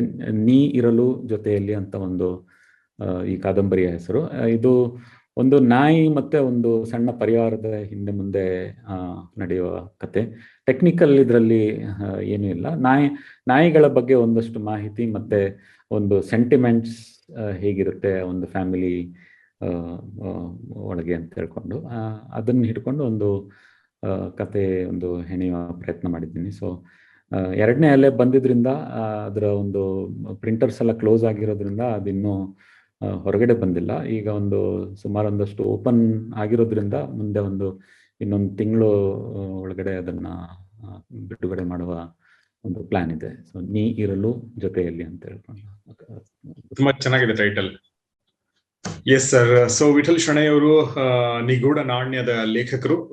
ಸೊ ಬ್ಲಾಕ್ ಚೈನ್ ಮತ್ತು ತಂತ್ರಜ್ಞಾನದ ಬಗ್ಗೆ ಸಾಕಷ್ಟು ಮಾಹಿತಿನ ಕೊಟ್ಟರು. ಸರ್, ನಿಮ್ಗೆ ನಮ್ಮ ಎಲ್ಲ ನೋಡುಗರ ಪರವಾಗಿ ತುಂಬಾ ಧನ್ಯವಾದ. Thank you very much for this enlightening session. ಸಾಕಷ್ಟು ಮಾಹಿತಿ ಕೊಟ್ರಿ, ಸಾಕಷ್ಟು ಪ್ರಶ್ನೆಗಳಿಗೆ ಉತ್ತರ ಸಿಕ್ತು, ಸಾಕಷ್ಟು ಅನುಮಾನಗಳಿಗೆ ಪರಿಹಾರ ಸಿಕ್ತು ನಿಮ್ಮ ಮಾತುಗಳಿಂದ. ಸೊ ಯಾರಾದ್ರೂ ಕ್ರಿಪ್ಟೋ ಕರೆನ್ಸಿ ಮತ್ತು ಬಿಟ್ ಕಾಯಿನ್, ಬ್ಲಾಕ್ ಚೈನ್ ಬಗ್ಗೆ ಇಂಟ್ರೆಸ್ಟ್ ಇದ್ರೆ ಖಂಡಿತ ಅವರ ಒಂದು ನಿಗೂಢ ನಾಣ್ಯ ಪುಸ್ತಕವನ್ನ ಖಂಡಿತ ನೀವು ಓದ್ಬಹುದು ಅಂತ ಹೇಳ್ತಾ, ಮತ್ತು ನೀವು ಏನ್ ಹೇಳಿ ಅದರ ಆ ವ್ಯವಹಾರಗಳೇನಿದೆ ಆ ಒಂದು ಆಸ್ಪೆಕ್ಟ್ ಮಾಡ್ಬೇಕು ಅಂದ್ರೆ ಖಂಡಿತ ಇನ್ನೂ ಸ್ವಲ್ಪ ಕೇರ್ಫುಲ್ ಆಗಿ ಮಾಡಿ ಅಂತ ಈ ಮೂಲಕ ಕೇಳ್ಕೊಳ್ತೀನಿ. ಸರ್, ನಮ್ ಜೊತೆ ಇಷ್ಟೊತ್ತು ಮಾತಾಡಿದ್ದಕ್ಕೆ ನಿಮ್ಗೆ ತುಂಬಾ ಧನ್ಯವಾದ. Thank you very much. ಮತ್ತು ನಿಮ್ಮ ಮುಂದಿನ ಪುಸ್ತಕ ಆದಷ್ಟು ಬೇಗ ಬರುವಂತಾಗಲಿ. Thank you sir. ನಿಮಗೂ ಧನ್ಯವಾದ. ಇಲ್ಲಿ ಬಂದು ನಿಮ್ಮ ಚಾನೆಲ್ ಅಲ್ಲಿ ಈ ತರ ಒಂದು ಚರ್ಚೆ ಮಾಡೋದಕ್ಕೆ ಒಂದು ಅವಕಾಶ ಕೊಟ್ಟಿದ್ದಕ್ಕೆ ತುಂಬಾ ಥ್ಯಾಂಕ್ಸ್. ಸೊ ಸ್ನೇಹಿತರೆ, ಇದಾಗಿತ್ತು ಬಿಟ್ ಕಾಯಿನ್ ಮತ್ತು ಬ್ಲಾಕ್ ಚೈನ್ ಕುರಿತ ಒಂದು ಸಂವಾದ. ಇದನ್ನ ಇಟ್ಕೊಂಡು ಒಂದು ಅದ್ಭುತವಾದ ಕಾದಂಬರಿ ಬರೆದಿರುವಂತಹ ವಿಠಲ್ ಶೆಣೈ ಅವರೊಂದಿಗೆ. ಸೊ ಒಂದ್ ಹಂತಕ್ಕೆ ನಿಮ್ಗೆ ಈ ಬಗ್ಗೆ ಮಾಹಿತಿ ಸಿಕ್ಕಿದೆ ಅಂತ ಅನ್ಕೋತೀನಿ. ಒಂದಷ್ಟು ಹೆಚ್ಚಿನ ವಿವರಗಳನ್ನ ನಾನು ಡಿಸ್ಕ್ರಿಪ್ಷನ್ ಅಲ್ಲಿ ಲಿಂಕ್ ಕೊಟ್ಟಿರ್ತೀನಿ. ನಿಮ್ಗೆ ಹೆಚ್ಚಿನ ಮಾಹಿತಿ ಬೇಕಾದ್ರೆ ಆ ಒಂದು ವೆಬ್ಸೈಟ್ ಗಳಿಗೆ ನೀವು ಹೋಗ್ಬಹುದು. ಸೊ ಖಂಡಿತ ಇದನ್ನ ನಿಮ್ ಸ್ನೇಹಿತರೊಂದಿಗೆ ಶೇರ್ ಮಾಡಿ, ಯಾಕೆಂದ್ರೆ ಎಲ್ಲ ವಿಚಾರಗಳು ತಿಳ್ಕೊಳ್ಳೋಣ ಅನ್ನೋ ದೃಷ್ಟಿಯಿಂದ ನಾವು ಈ ತರದ ಪ್ರಯತ್ನಗಳು ಮಾಡ್ತಾ ಇದೀವಿ. ಮತ್ತು ಬೇರೆ ಯಾವ್ದಾದ್ರು ಟೆಕ್ನಾಲಜಿಗೆ ಸಂಬಂಧಪಟ್ಟಂತೆ ಅಥವಾ ಬೇರೆ ಯಾವುದೇ ವಿಚಾರ ಸಂಬಂಧಪಟ್ಟಂತೆ ಈ ವಿಚಾರದ ಬಗ್ಗೆ ಯಾರಾದ್ರೂ ರಿಸೋರ್ಸ್ ಪರ್ಸನ್ ಕರ್ಕೊಂಡು ಬಂದು ಮಾತಾಡಿ ಅಂತ ನಿಮ್ಗೆ ಅನ್ಸಿದ್ರೆ ಖಂಡಿತ ಅದನ್ನ ನೀವು ಕಮೆಂಟ್ ಬಾಕ್ಸ್ ಅಲ್ಲಿ ತಿಳಿಸಿ. ಅಂಥವ್ರನ್ನ ಸಂಪರ್ಕಿಸುವ ಪ್ರಯತ್ನವನ್ನು ಕೂಡ ನಾವು ಮಾಡ್ತೀವಿ. ಸೊ ಸ್ನೇಹಿತರೆ, ಇದನ್ನ ನಿಮ್ ಸ್ನೇಹಿತರೊಂದಿಗೆ ಶೇರ್ ಮಾಡಿ, ಕಮೆಂಟ್ ಮಾಡಿ, ಲೈಕ್ ಮಾಡಿ, ಮತ್ತು ಈ ಚಾನಲ್ ಸಬ್ಸ್ಕ್ರೈಬ್ ಮಾಡದಿದ್ರೆ ಸಬ್ಸ್ಕ್ರೈಬ್ ಮಾಡಿ. ಗೌರಿ ಶಕ್ಕಿ ಸ್ಟುಡಿಯೋ ಒಳ್ಳೆ ಕೆಲಸ ಮಾಡ್ತಾ ಇದೆ. ನಾವು ಸಪೋರ್ಟ್ ಮಾಡೋಣ ಅಂತ ನಿಮ್ಗೆ ಅನ್ಸಿದ್ರೆ ಜಾಯಿನ್ ಬಟನ್ ಮೂಲಕ ನೀವು ಸಪೋರ್ಟ್ ಮಾಡಬಹುದು. ಸಬ್ಸ್ಕ್ರೈಬ್ ಮಾಡಕ್ಕೆ ಏನು ದುಡ್ಡು ಕೊಡ್ಬೇಕಾಗಿಲ್ಲ, ಅದು ಕೆಲವರಿಗೆ ಗೊತ್ತಿಲ್ಲದೆ ಇರೋದ್ರಿಂದ ಹೇಳ್ತಾ ಇದೀನಿ. ಜಾಯಿನ್ ಬಟನ್ ಮೂಲಕ, ಇನ್ಸ್ಟಾ ಮೋಜೋ ಮೂಲಕ ಮತ್ತು ಪೇಟ್ರಿಯಾನ್ ಮೂಲಕ ನೀವು ನಮಗೆ ಸಪೋರ್ಟ್ ಮಾಡಬಹುದು. ಸೊ ನೋಡ್ತಾ ಇರಿ ಗೌರೀಶ್ ಅಕ್ಕಿ ಸ್ಟುಡಿಯೋ. ನಮಸ್ಕಾರ.